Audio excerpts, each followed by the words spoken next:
ഇവർക്ക് ഇനി പാർലമെൻറ്റിലേക്ക് സീറ്റ് കിട്ടത്തില്ല ഇടതുപക്ഷത്തിന്. അതിനൊരു കാരണമേ ഉള്ളൂ, ദേശീയ രാഷ്ട്രീയത്തിൽ ഇവർ പ്രസക്തമേ അല്ല. ഭംഗിയോടെ ബ്രാഹ്മണർക്ക് ഭൂമി നൽകുവാൻ ഭാർഗവനായി വന്നുദിച്ച രാമഭാഗ്യമാണ് എന്ന് പറഞ്ഞാൽ ഇവിടുത്തെ ഭൂമിയെല്ലാം ഭംഗിയോടെ ബ്രാഹ്മണർക്ക് വീതം വെച്ച് കൊടുക്കാൻ പരശുരാമ രൂപത്തിൽ വന്ന രാമ നിനക്ക് നമസ്കാരം എന്ന് പാടുന്നവൻ 3 സെൻറ്റുകാരനാണെന്ന് ഓർക്കണം. യോഗി ആദിത്യനാഥിനെ പോലെ ഒരുപക്ഷെ ഇന്ത്യ കണ്ടതിൽ വെച്ച് ഏറ്റവും ദുശാഠ്യം ഉള്ള, അത് മുസ്ലിങ്ങളെ കൂട്ടത്തോടെ കൊന്നൊടുക്കേണ്ടതാണെന്നുള്ള കാര്യത്തിൽ ഒരു തർക്കമില്ലാത്തൊരു ഭരണാധികാരി അയച്ച സന്ദേശം കോരിത്തെരിപ്പോടെയാണ് VN വാസവൻ മന്ത്രി അയ്യപ്പ സംഗമത്തിൽ വായിക്കുന്നത്. മനോഹരമായൊരു സന്ദേശം എന്നാണ് വാക്ക് അദ്ദേഹം ഉപയോഗിച്ചു. അപ്പോൾ അതിൻ്റെ എക്സ്റ്റൻഷനാണ് അമൃതാനന്ദമയുടെ അടുത്ത് പോയിട്ട് അവരെ പൊന്നാട എണീച്ച് നിങ്ങൾ ശരിക്കും ദൈവം തന്നെയാണ് കേട്ടോ എന്ന് പറഞ്ഞിട്ട് പോരുന്നത്. മാർക്സിസ്റ്റ് പാർട്ടിയുടെ സംസ്ഥാന സെക്രട്ടറി ഗോവിന്ദൻ മാസ്റ്റർ അടക്കമുള്ള ആൾക്കാർ ഇടയ്ക്കിടയ്ക്ക് മുസ്ലിം വിരുദ്ധ പ്രഖ്യാപനങ്ങൾ നടത്തുന്നു. മുസ്ലിങ്ങൾ കുഴപ്പക്കാരൻ, മുസ്ലിം ലീഗ് വർഗീയ പാർട്ടിയാണ്, ഇങ്ങനെ പറഞ്ഞുകൊണ്ടിരിക്കുക. അപ്പോൾ ഒരു മുസ്ലിം വിരുദ്ധതയെ നിലനിർത്തി ഈ ഭക്തജനകോടികളുടെ വോട്ട് സമാഹരിക്കുന്ന പുതിയൊരു ബലതന്ത്രമാണ് ഇവർ ആവിഷ്കരിക്കുന്നത്. നിർമ്മല സീതാരാമൻ്റെ ഭർത്താവ് അദ്ദേഹം പറയുന്ന മോഡിക്ക് സാമ്പത്തിക ശാസ്ത്രത്തിൻ്റെ ABCD അറിയാൻ ഒരാളാണ്, ഡയഗതിരെ തന്നെ ചെയ്ത്. പക്ഷെ നമ്മളൊരു കാര്യം സത്യസന്ധമായി മനസ്സിലാക്കണം.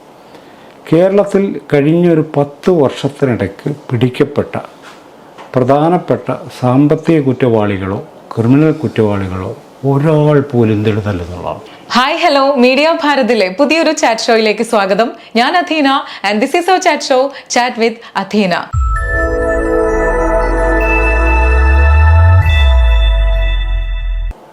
അപ്പോൾ ആരായാലും ഹിന്ദുത്വത്തെ വിമർശിച്ചാൽ, സനാതന ധർമ്മത്തെ വിമർശിച്ചാൽ, ചീഫ് ജസ്റ്റിസ് ആയാലും അയാൾക്ക് നേരെ അയാളുടെ ഓഫീസിനകത്ത് അക്രമം ഞാൻ നടത്തുമെന്നുള്ള സന്ദേശമാണ് നടത്തുന്നത്. അപ്പോൾ ഇത് കാസ്റ്റ് കൂടിയാണ്, ഞാനതാ പറഞ്ഞത്, ജാതി കൂടിയാണ് ആ സംഭവം. ഇപ്പം അവിടെ ഇരുന്നൊരു ബ്രാഹ്മണനാണിത് പറഞ്ഞിരുന്നതെങ്കിൽ ഒരു ഷുഗർ നടക്കിയല്ലോ.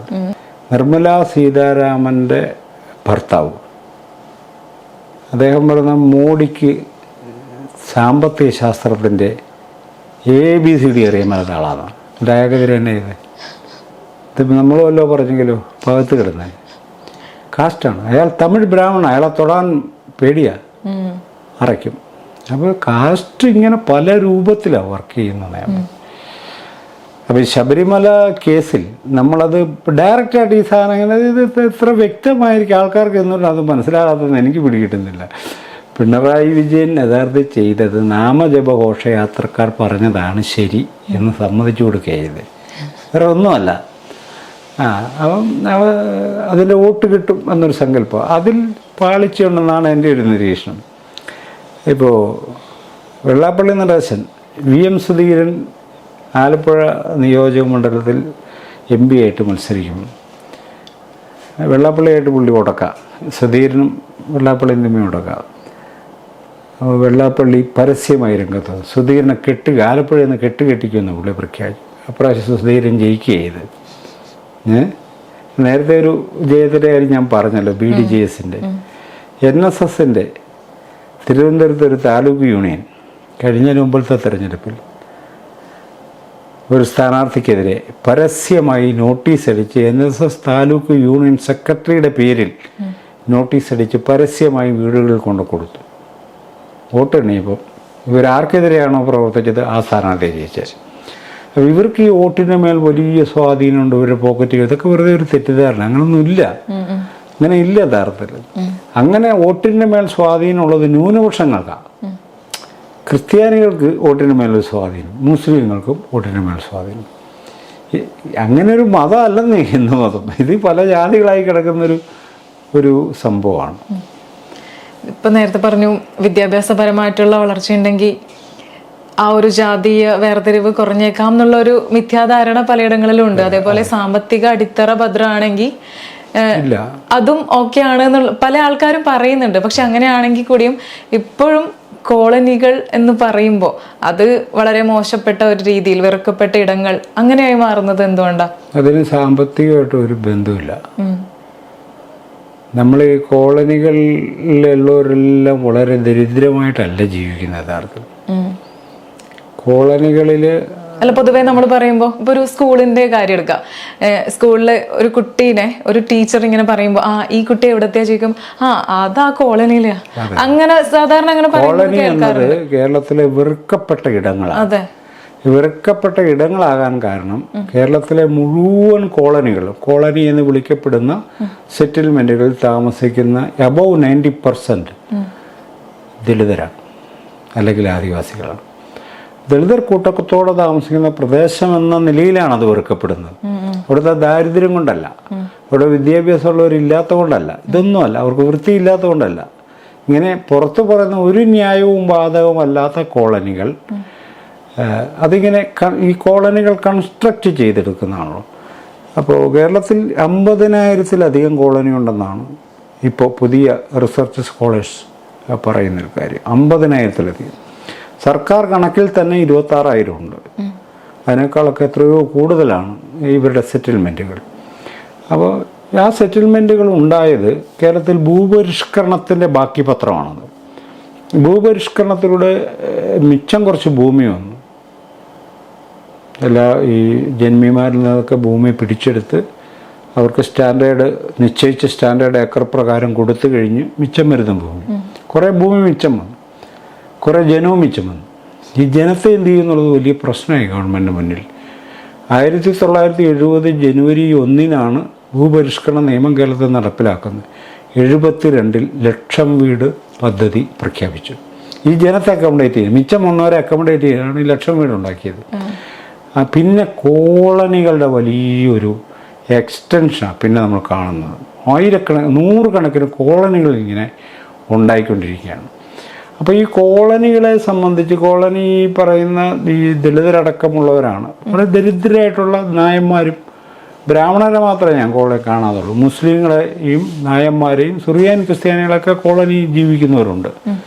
വളരെ ദരിദ്രരായ മനുഷ്യർ, വേറെ പോക്കടമൊന്നും ഇല്ലാത്തവർ, അവരൊക്കെ അവിടെ താമസിക്കാറുണ്ട്. ബ്രാഹ്മണർ ആ വിഭാഗമാണ് അവിടെ ഇല്ലാത്തത്. ബാക്കി എല്ലാ വിഭാഗവും ഉണ്ട് അവിടെ.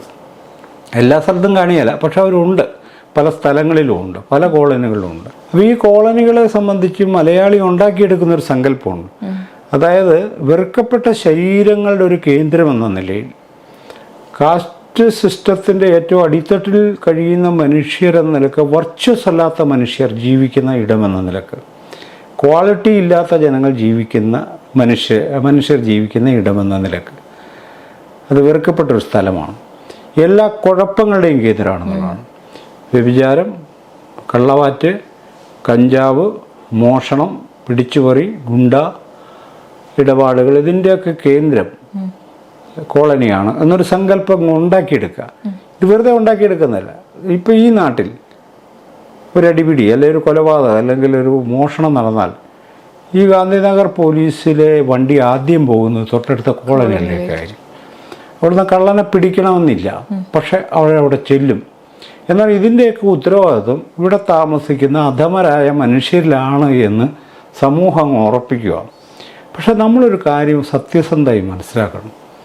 കേരളത്തിൽ കഴിഞ്ഞൊരു 10 വർഷത്തിനിടയ്ക്ക് പിടിക്കപ്പെട്ട പ്രധാനപ്പെട്ട സാമ്പത്തിക കുറ്റവാളികളോ ക്രിമിനൽ കുറ്റവാളികളോ ഒരാൾ പോലും ദളിതല്ലെന്നുള്ളതാണ്. നമ്പ്യാന്മാരോ നായന്മാരോ സ്വപ്ന സുരേഷ് ഇത് എന്നൊക്കെ നിങ്ങൾ നോക്കി, ഒരൊറ്റയാൾ പോലും ദളിതനല്ല. ഒരു ബ്ലാക്ക് ബോഡി പോലും അതിനകത്തില്ല. പക്ഷേ നമ്മുടെ വിശ്വാസം ഈ കറുത്ത മെല്ലിച്ച മനുഷ്യനാണ് ഈ കുഴപ്പത്തിൻ്റെ കേന്ദ്രം. അങ്ങനെയാണ് അവർ ജീവിക്കുന്ന ഇടമെന്ന നിലയിൽ നമ്മളതിനെ വെറുക്കപ്പെട്ട സ്ഥലമാക്കി നിലനിർത്തുകയാണ് ചെയ്യും. നമ്മുടെ വിഴുപ്പ് മുഴുവൻ അവരുടെ മേൽ നമ്മൾ അധ്യാരോപിക്കുകയാണ് ചെയ്യുന്നത്. അവരങ്ങനൊന്നുമല്ല, അവരോട് സുഖമായിട്ട് ജീവിക്കുന്ന മനുഷ്യ, ടി വിയും അത്യാവശ്യം വണ്ടിയും ഫ്രിഡ്ജും ഒക്കെ ആയിട്ട് നമ്മളൊക്കെ സാധാരണ മധ്യവർഗ കുടുംബത്തിൻ്റെ ലോവർ മിഡിൽ ക്ലാസ്സിലെ ജീവിതമാണ് കോളനികളിലും മിക്കവാറും കുടുംബങ്ങൾക്കുള്ളത്. അവിടെ കുറച്ച് കുടുംബങ്ങൾ മാത്രമേ ദരിദ്രമെന്ന് പറയാനുള്ളൂ. പക്ഷെ ഇതൊന്നും അല്ല അതിൻ്റെ മാനദണ്ഡം കാസ്റ്റാണ് പറയുന്നത്. സാധാരണഗതിയിൽ ഈ വോയിസ് ഫോർ ദ വോയിസ്ലെസ് എന്ന് ആൾക്കാർ പറയും അവർക്ക് വേണ്ടി പോരാടാനായിട്ട് ഇറങ്ങും. പക്ഷെ ഈ ഒരു ദളിത് വിഭാഗക്കാരുടെ ശബ്ദം എപ്പോഴും മ്യൂട്ടഡായി മാറുക ചെയ്യുന്നത്. പൊളിറ്റിക്സിലായാലും അവരെ അങ്ങനെ നേതൃസ്ഥാനീയത്ത് എത്തുന്ന ആൾക്കാരെ തന്നെ ഒരു സൈഡ് ലൈൻ ആയിട്ട് മാറ്റി നിർത്തും. അങ്ങനെ ഒരു കാഴ്ച അതും ഈ കാസ്റ്റിന്റെ തന്നെ ഒരു മൂല്യമാണത്. എല്ലാത്തിലും മെയിൻ ആയിട്ടുള്ളത് കാസ്റ്റ് തന്നെ. അല്ല, അത് ഞാൻ പറയുന്നത് എന്താണെന്ന് വെച്ചാൽ ഇപ്പം ഈ ഡൗൺ ട്രോഡൻ പീപ്പിൾസിന് വേണ്ടിയാണ് ഇന്ത്യയിൽ എല്ലാ മഹാന്മാരും പ്രവർത്തിച്ചത് ആർക്ക് വേണ്ടിയാണെന്ന് ചോദിച്ചാൽ ഡോക്ടർ ബി ആർ അംബേദ്കർ ആ വിഷയം ചർച്ച ചെയ്യുന്നത്. അവരെല്ലാവരും അൺടച്ചബിൾസിന് വേണ്ടിയാണെന്ന് പറയും. ഐത്തജാതിക്കാർക്ക് വേണ്ടിയാണ്. ഗാന്ധി മുതൽ എല്ലാ മഹാത്മാക്കളെയും നമ്മൾ എടുത്തു നോക്കി, അവരെല്ലാം പ്രവർത്തിച്ചത്. ഒരാൾ പോലും ഞങ്ങൾ ഇന്ത്യയിലെ പണക്കാർക്ക് വേണ്ടി പ്രവർത്തിക്കുകയാണെന്ന് പറയാറില്ല. ഒരാൾ പോലും പറഞ്ഞിട്ടില്ല, ഇന്ന് വരെ പറഞ്ഞിട്ടില്ല. എല്ലാവരും പാവപ്പെട്ടവർക്ക് വേണ്ടി, പ്രത്യേകിച്ച് ഐത്തജാതിക്കാർക്ക് വേണ്ടി പ്രവർത്തിക്കും. അവരുടെ ഉന്നമനത്തിന്. അവരുടെ ഉന്നമനത്തിന്. അപ്പോൾ എല്ലാവരും ഐത്തജാതിക്കാർക്ക് വേണ്ടിയാണ് പ്രവർത്തിക്കുന്നത്. ആരും സവർണർക്ക് വേണ്ടി പ്രവർത്തിക്കുന്നില്ല. ഈ സവർണരെല്ലാം തികഞ്ഞ മനുഷ്യരാണോ? അവർക്ക് വേണ്ടി പ്രവർത്തിക്കണ്ടേ? അവർക്ക് പരിഷ്കരണമൊന്നും ആവശ്യമില്ലേ? ഇങ്ങനെ ചോദ്യമില്ലേ? എനിക്ക് വേണ്ടി പ്രവർത്തിക്കാൻ നൂറുകണക്കിന് പേരിങ്ങനെ വരിവരിയായി നിൽക്കുക, എന്നെ പരിഷ്കരിച്ചെടുക്കാനാണ്. അപ്പോൾ ബാക്കിയുള്ള ഈ സവർണ വിഭാഗങ്ങൾ പരിഷ്കരണമൊന്നും വേണ്ട. അവർ സമ്പൂർണ്ണ മനുഷ്യരായി മാറിയോ? അവർക്ക് തെറ്റുകുറ്റങ്ങളൊന്നും ഇല്ലാത്ത ദൈവ തുല്യമായ മനുഷ്യരുടെ മാറിയോ? ഈ ചോദ്യം അംബേദ്കർ ഉന്നയിക്കുന്നുണ്ട്. അപ്പോൾ ഇതൊരു തട്ടിപ്പാണ്. യഥാർത്ഥത്തിൽ ഇവരുടെ നമ്മുടെ ഇന്ത്യൻ സമൂഹത്തിൻ്റെ ഒരു മൗലികമായ പ്രത്യേകത സ്വാഭാവിക നീതി അത് വിതരണം ചെയ്യുന്നില്ല എന്നതാണ്. നീതി സ്വാഭാവികമായ ഇവിടെ വിതരണം ചെയ്യപ്പെടുന്നില്ല. ചിലർക്ക് കൊടുക്കേണ്ടതില്ല എന്ന് തീരുമാനിക്കുക. ചിലർക്ക് നീതി കൊടുക്കണ്ട, സ്ത്രീകൾക്ക് നീതി കൊടുക്കണ്ട. ഞാൻ പറയുന്നത് കേട്ട് എൻ്റെ ഭാര്യ ജീവിച്ചോണം, നിനക്ക് ചോദിക്കാൻ എന്താണ് കാര്യം എന്നാ അയലോക്കാരനോട് പുരുഷൻ ചോദിക്കുന്നത്. എൻ്റെ ഭാര്യയെ ഞാൻ തല്ലും, നിനക്ക് ചോദിക്കാൻ എന്നാ കാര്യം? അതെന്താണ്? ഭാര്യയ്ക്ക് നീതി കൊടുക്കണമെന്ന് പോലും തോന്നുന്നില്ല. അവളെ അടിക്കാൻ എനിക്ക് അവകാശമുണ്ടോ? ഇത് തന്നെയാണ് ഐത്തജാതിക്കാരോട് സവർണന് തോന്നുന്നത്. ഇവനെ മനുഷ്യനായിട്ട് ഞാൻ അംഗീകരിക്കേണ്ട കാര്യമില്ലെന്ന്. എൻ്റെ ഉത്തരവാദിത്വം അതല്ല. അവൻ്റെ അടി കൊടുക്കുക എന്നുള്ളതാണ് എൻ്റെ ഉത്തരവാദിത്വം. അല്ല, അവനെ മാറ്റി നിർത്തുക എന്നുള്ളതാണ്, അവനെ ആക്ഷേപിക്കുക എന്നുള്ളതാണ് എൻ്റെ ധർമ്മം. മഹാത്മാഗാന്ധി ഇത് അനുഭവിച്ചിട്ടുണ്ടല്ലോ. മഹാത്മാഗാന്ധി ചെയ്ത വലിയ കുറ്റകൃത്യങ്ങളിലൊന്ന്,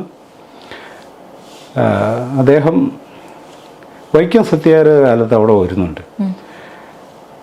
അപ്പോൾ അദ്ദേഹം അവിടെ ശ്രീനാരായണ ഗുരുവിനൊരു ആശ്രമമുണ്ടായിരുന്നു. ആശ്രമമാണ് ഈ സമരസമിതിയുടെ ഓഫീസ്. സ്വാമിയുണ്ട് അവിടെ,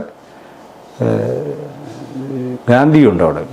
ഗാന്ധി 2 പേരെ ഇണ്ടന്തുരുത്തി മനയിലേക്ക് അയച്ചു. ഇണ്ടന്തുരുത്തി മന എന്ന് പറയുന്നത് വൈക്കം ക്ഷേത്രത്തിൻ്റെ റിച്വലിസ്റ്റിക് അധികാരികളുടെ തറവാടാണ്, വടക്കേ നടയിലാണ്. അപ്പോൾ ഇണ്ടന്തുരുത്തി മനയിലേക്ക് 2 പേരെ വിട്ടു. ഞാൻ ഇവിടെയുണ്ട്, അദ്ദേഹത്തെ കാണാൻ താല്പര്യമുണ്ടെന്ന് പറയാൻ പറഞ്ഞു. അവിടെ ചെന്ന് പറഞ്ഞു, ഗാന്ധി വിളിക്കുന്നുണ്ട്, ആശ്രമത്തിലുണ്ട് ഗാന്ധി, കാണാം എന്ന് പറഞ്ഞു. പുള്ളി പറഞ്ഞു ഞാനും വരില്ല എന്ന് പറഞ്ഞു. എന്നെ കാണാൻ ഇങ്ങോട്ട് വരണമെന്ന് പറഞ്ഞു. എന്നെ കാണണമെങ്കിലേ ഇങ്ങോട്ട് വരണമെന്ന് പറഞ്ഞു. ഗാന്ധി അതൊന്ന് അന്താരാഷ്ട്ര പ്രശസ്തനായ മനുഷ്യനെന്ന് ഓർക്കണം. പക്ഷെ ബ്രാഹ്മണൻ പോവില്ല. അതാണ് അവൻ്റെ സ്ഥാനത്തെക്കുറിച്ചുള്ള അവരുടെ ബോധം. അതാണ്. ഗാന്ധി ഇത് കേട്ടപ്പോൾ എന്നാൽ ഞാനങ്ങോട്ട് പോയേക്കാന്ന് പറയാൻ വടിയും കുത്തി പിടിച്ച് നേരെ അങ്ങ് പോവുക. ഇയാൾ കൊടുക്കുന്ന സന്ദേശം എന്താ? പുള്ളി അങ്ങോട്ട് പോകുന്നതിലൂടെ ഈ ഇന്ത്യക്കാർക്ക് അദ്ദേഹം കൊടുക്കുന്ന ബ്രാഹ്മണനനുസരിച്ച് ജീവിച്ചോളന്നല്ലേ, അതിൽ കുറഞ്ഞൊന്നുമല്ലല്ലോ. അവിടെ ചെന്നപ്പോൾ പുള്ളി പറഞ്ഞാൽ മുറ്റത്തിരുന്നാന്ന് പറഞ്ഞു. വൈശ്യനല്ലേ, മുറ്റത്തിരുന്നാന്ന് പറഞ്ഞു. പുള്ളി മുറ്റത്തിരിക്കുക. പുള്ളി ജനലിൻ്റെ അവിടെ വന്നിട്ടാ വർത്തമാനം പറയുന്നത്. പുള്ളി ഇരിക്കുമോ? ഗാന്ധി ഇരുന്നു അവിടെ. ഇതിലൂടെ ഗാന്ധി എന്താണ് ഇന്ത്യക്കാരോട് പറയുന്നത്? അപ്പോൾ ഗാന്ധി സാത്വികനാണല്ലോ. അദ്ദേഹം പറഞ്ഞു ഈ പിന്നോക്കക്കാരും പട്ടികജാതിക്കാരുമൊക്കെ ഹരിജനങ്ങളുമൊക്കെ അമ്പലത്തിൻ്റെ ചുറ്റുമതിലിന് പുറത്തുള്ള റോട്ടിൽ കൂടി നടക്കാൻ അനുവദിക്കണം. നമ്മുടെയൊക്കെ സഹോദരങ്ങളാണല്ലോ അവർ എന്ന് ഈ നമ്പ്യാതിരിയോട് പറഞ്ഞു.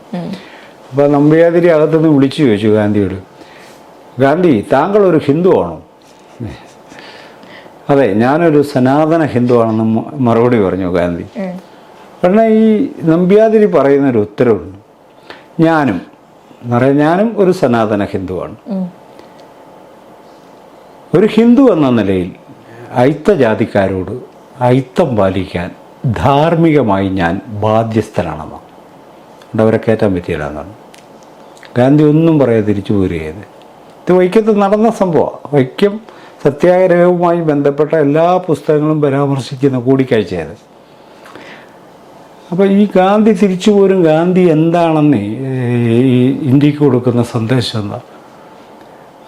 അതോ അതിനേക്കാൾ ഏറ്റവും വലിയൊരു തമാശ, ഈ പുറത്തെ വഴി അമ്പലത്തിൻ്റെതല്ല, അത് PWDയുടെ മുനിസിപ്പാലിറ്റിയുടെ റോഡാണ്. അവിടെ അമ്പല കമ്മിറ്റിയോട് പോയി അനുവാദം പോലും ചോദിക്കേണ്ട ആവശ്യമില്ല. TK മാധവനെയും KP കേശവമേനോനെ അറസ്റ്റ് ചെയ്തു, കോട്ടയം കോടതിയിൽ കൊണ്ട് ഹാജരാക്കി. അവരെഴുതി കൊടുക്കുന്ന സ്റ്റേറ്റ്മെൻറ്റിൽ പറയുന്നത് ഇത് PWDയുടെ റോഡാണ്, ഇത് മെയിൻറ്റെയിൻ ചെയ്യുന്നത് വൈക്കം മുനിസിപ്പാലിറ്റിയാണ്. ഒരു പൊതു റോഡ് നിലക്ക് എനിക്ക് അതുവഴി നടക്കാനുള്ള അവകാശമുണ്ട് എന്ന് കരുതുന്നൊരു പൗരനാണ് ഞാൻ.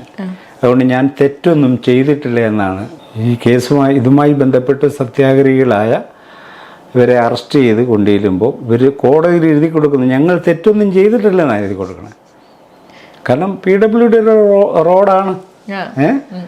അപ്പോൾ TK മാധവന് ഒരു ദിവസത്തേക്കോ 2 ദിവസത്തേക്കോ ഇവരെ അകത്തേക്ക് ജയിലിലാക്കുന്നുണ്ട്. എന്നിട്ട് ഒരു ക്ഷമ ചോദിച്ച് പോരുന്നില്ല. അപ്പം ഞാൻ പറഞ്ഞത്, കാസ്റ്റിൻ്റെ ഈ തരത്തിലുള്ള സംഗതികളെ നമുക്ക് സമ്പത്ത് കൊണ്ടോ ഈ പറയുന്ന വിദ്യാഭ്യാസം കൊണ്ടോ ഒന്നും നമുക്ക് മറികടക്കാൻ പറ്റില്ല. ഇത് മറികടക്കണമെങ്കിൽ നമ്മുടെ ധർമ്മബോധമാണ്, മനുഷ്യർ കൊണ്ട് നടക്കുന്ന ധാർമ്മികമായ ധാരണകളാണ് തിരുത്തപ്പെടേണ്ടത്. ഈ ധാർമ്മിക ധാരണ ഇന്ത്യ ബേസിക്കലി ഒരു റിച്വലിസ്റ്റിക് സമൂഹമാണ്, ഒരു ആചാരബദ്ധ സമൂഹമാണ്. ഒരു കുട്ടി ജനിക്കുന്നത് ഒരാചാരമാണ്. കുട്ടിക്ക് പേരിടുന്നത് ഒരാചാരമാണ്. കുട്ടിക്ക് 28 കിട്ടുന്നത് ആചാരമാണ്. കുട്ടി കല്യാണം കഴിക്കുന്നത് ആചാരമാണ്.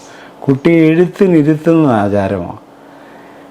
ഭാര്യ ഗർഭിണിയായി കഴിഞ്ഞാൽ ആചാരങ്ങളുടെ ഒരു ഘോഷയാത്രയാണ്. പ്രസവിച്ചു, അതിന് കുട്ടിക്ക് 28 കിട്ടുന്നു, അത് ആചാരമാണ്.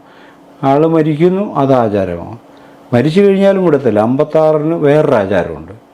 അപ്പം ഇങ്ങനെ തികച്ചും മനുഷ്യൻ്റെ ജീവിതത്തെ ആചാരബദ്ധമാക്കിയിരിക്കുന്ന ഒരു സമൂഹത്തിനകത്ത് ആ ആചാരങ്ങളുമായി ബന്ധപ്പെട്ടൊരു ധർമ്മബോധമാണ് നമ്മൾ കൊണ്ടു നടക്കുന്നത്. ഈ ധർമ്മബോധത്തെ ന്യായീകരിക്കുന്ന വലിയ തത്വശാസ്ത്ര പദ്ധതികളും അമ്മൂമ്മ കഥകൾ മുതൽ അദ്വൈതം വരെയുള്ള വലിയൊരു വ്യവഹാര മണ്ഡലം ഇന്ത്യക്കകത്തുണ്ട്. ഇത് റീഡിഫൈൻ ചെയ്യാതെ, ക്വസ്റ്റ്യൻ ചെയ്യാതെ, അടിസ്ഥാനപരമായി വിമർശ വിധേയമാക്കാതെ നമുക്ക് ഇതിൽ നിന്ന് മോചനമില്ല എന്നതാണ് എൻ്റെ കാര്യം. അടിസ്ഥാനപരം എന്ന് പറഞ്ഞപ്പം ഞാനൊരു സിമ്പിളായൊരു കാര്യം പറയും. പണ്ട് ഒരു ഗ്രാമത്തിൽ ഒരു സാധു ബ്രാഹ്മണനുണ്ടായിരുന്നു. നമ്മൾ അങ്ങനെ ഒത്തിരി കഥ കേട്ടിട്ടുണ്ട്. നിങ്ങളെന്തെങ്കിലും പണ്ട് ഒരു ഗ്രാമത്തിൽ ഒരു സാധു മുസ്ലിം ഉണ്ടായിരുന്നു കേട്ടിട്ടുണ്ടോ? എന്തുകൊണ്ടാണ് കേൾക്കാത്തത്? മുസ്ലിങ്ങൾ സാധുക്കളില്ലേ? അപ്പം ഇതൊരു വലിയ നുണക്കഥകളിലൂടെ സ്ഥാപിച്ചെടുക്കുന്നൊരു കാര്യമാണ്. ആവർത്തിച്ച് പറഞ്ഞ് സ്ഥാപിച്ചെടുത്തൊരു കാര്യമാണ്. അപ്പോൾ നമുക്ക് താത്വികമായി, എൻ്റെ വിമർശനം 2 കാര്യങ്ങളോട് പറയാം. താത്വികമായി മനുഷ്യൻ എന്നത് സത്താപരമായി വ്യത്യസ്തമാണ് എന്നുള്ള, ഓണ്ടോളജിക്കലി ഡിഫറൻ്റ് ആണെന്നുള്ളത്, ആ സങ്കല്പം കൈയൊഴിയാതെ ഇന്ത്യയിൽ സമത്വ ഭാവന വളരില്ല. നമ്മൾ ഓണ്ടോളജിക്കലി ഡിഫറൻ്റ് ആണ്, സത്താപരമായി തന്നെ നമ്മൾ 2 എക്സിസ്റ്റൻസ് ആണെന്ന് വിചാരിച്ചാൽ പിന്നെ നമുക്കിടയിൽ സമത്വഭാവന എങ്ങനെ ഉണ്ടാവില്ല. അപ്പം ഈ ഇന്ത്യൻ ഫിലോസഫിയിൽ മനുഷ്യൻ എന്നത് ഓണ്ടോളജിക്കലി വ്യത്യസ്തമാണെന്നാണ് നമ്മളെ പഠിപ്പിക്കുന്നത്. ബ്രാഹ്മണൻ വേറൊന്നു, ക്ഷത്രിയൻ വേറൊന്നു, വൈശ്യൻ വേറൊന്നു, ഇതാ പശൂധരൻ. ഇങ്ങനെ ഓണ്ടോളജിക്കലി ഡിഫറൻ്റ് ആണ് ആ സംഭവം. അത് കർമ്മം കൊണ്ടാണോ ജന്മം കൊണ്ടാണോ എന്നുള്ള തർക്കമൊക്കെ അവർ പറയും. ഇതല്ല പ്രശ്നം. കർമ്മം കൊണ്ടായാലും ജന്മം കൊണ്ടായാലും മനുഷ്യൻ ഓണ്ടോളജിക്കലി വ്യത്യസ്തരല്ല എന്ന് കരുതുന്നൊരു സമൂഹത്തിന് മാത്രമേ സമഭാവന എന്നതുണ്ടാകത്തുള്ളൂ. അപ്പോൾ ബേസിക്കലി ഇന്ത്യയുടെ ഹ്യൂമൻ സങ്കല്പത്തെ താത്വികമായി മറികടക്കേണ്ടതുണ്ട്. ഇത് മറികടന്നൊരു സ്ഥലമാണ് ഇന്ത്യ. പക്ഷെ നമ്മൾ ആ ഭാഗം ഇപ്പോൾ ഇരുട്ടിൽ നിർത്തിയേക്കുക. ഉദാഹരണത്തിന് കേരളത്തിൽ ശ്രീനാരായണ ഗുരു പറഞ്ഞൊരു കാര്യം, ഒരു യോനി, ഒരു ആകാരം, ഒരു ഭേദവും ഇല്ലതിൽ എന്നാണ് പറഞ്ഞത്. എന്ന് പറഞ്ഞാൽ ലോകത്തെവിടെയും മനുഷ്യക്കുഞ്ഞ് ജനിക്കുന്നത് ഒറ്റ പ്രോസസ്സിലൂടെയും ഒരു രൂപത്തിലുമാണെന്ന്. ഒരു ഭേദവും അതിനകത്തില്ല. ആഫ്രിക്കയിലൊരു കുഞ്ഞ് ജനിക്കണമെങ്കിൽ അവൻ്റെ അച്ഛനും അമ്മയും അവിടെ ഇണ ചേർന്നിരിക്കണം. കേരളത്തിൽ ഒരു കുട്ടി ജനിക്കണമെങ്കിലും ഇതേ കാര്യം തന്നെ അവിടെ നടക്കുന്നത്. കുട്ടി ജനിച്ചു വീഴുന്നത് അസാധാരണമല്ലെങ്കിൽ ഒറ്റ രൂപത്തിലാണ്. കൈയും കാലും നാക്കും മൂക്കും ഒക്കെ ഉള്ള ഒറ്റ രൂപത്തിൽ, ഒരു ഭേദവുമില്ലതിൽ. അപ്പം അതിനകത്ത് പിന്നെ ഭേദമുണ്ടെന്നും എൻ്റെ കുഞ്ഞു ബ്രാഹ്മണ കുഞ്ഞാണെന്നും നിൻ്റെ കുഞ്ഞു പഞ്ചമ കുഞ്ഞാണെന്നൊക്കെ പറയുന്ന വിധമാണ് ഇന്ത്യ ചിന്തിക്കുന്നതെങ്കിൽ ഗുരു പറഞ്ഞതിലേക്കാണ് നമ്മൾ പോകേണ്ടത്. മനുഷ്യരിൽ ജാതികളില്ല, മനുഷ്യൻ ഒറ്റ ജാതിയുള്ളൂ, ഒറ്റ ജാതിയുള്ളൂ. ഗുരു അങ്ങനെ ജാതി ഇല്ലെന്നല്ല ഗുരു പറയുന്നത്, ഒരു ജാതിയേ ഉള്ളെന്നാണ് പറയുന്നത്. അത് ഒരു ഭേദവുമില്ലതിൽ.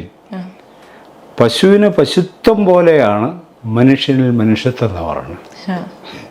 മനുഷ്യത്വമല്ല, മനുഷ്യത്വം, ഈസ്നസ്. നമ്മുടെ ഒരു ഓണ്ടോളജിക്കൽ ഈസ്നസ് എന്ന് പറയുന്നത് ഒരുപോലെയാണെന്നാണ് പറയുന്നത്. ഇത് ഗുരു പറഞ്ഞിട്ട് ഇപ്പം 100 വർഷമായി, 100 വർഷം കഴിഞ്ഞ് നമ്മളത് കാണുന്നുമില്ല, പറയുന്നുമില്ല, കേൾക്കുന്നുമില്ല, ആവർത്തിക്കുന്നുമില്ല. നമ്മളിപ്പോഴും സുഖിനോ ഭവന്തു എന്നൊക്കെ പറഞ്ഞ് നടക്കുന്നു എന്നുള്ളതാണ് അതിൻ്റെ ഒരു പ്രശ്നം. രണ്ടാമതൊരു സംഗതി, ഇന്ത്യക്കകത്തുള്ള ഈ മിത്തോളജിക്കൽ ഗ്രന്ഥങ്ങളിൽ, ഫിലോസഫിക്കൽ ഗ്രന്ഥങ്ങളിൽ ബ്രാഹ്മണ പൂജ, ബ്രാഹ്മണർ ഒരു വിഭാഗമെന്ന നിലയിൽ അവരെ സംരക്ഷിക്കേണ്ടതിൻ്റെയും അവരെ ആദരിക്കേണ്ടതിൻ്റെയും അവരെ പൂജിക്കേണ്ടതിൻ്റെയും ആവശ്യം പറയാത്ത ഒരു ഗ്രന്ഥം പോലും. അത് അതിൻ്റെ കാരണം എന്താണ്? അത് അവർ തന്നെ എഴുതിയതോ? അതാ തമാശ. ഈ പുസ്തകമല്ല അവരാണ് എഴുതിയത്. അതുകൊണ്ട് ഇന്ത്യയുടെ സ്വന്തമാണെന്ന് നമ്മളങ്ങ് കരുതുക, നമ്മളങ്ങ് അവകാശപ്പെടുത്തുക ഇന്ത്യയുടെ സ്വന്തമാണ്. ഇപ്പം നമ്മൾ ഈ രാമായണം മാസത്തിൽ രാമായണം വായിക്കുമല്ലോ, രാമഭാഗിമാനൊക്കെ എല്ലാ ദിവസവും പാടുമല്ലോ.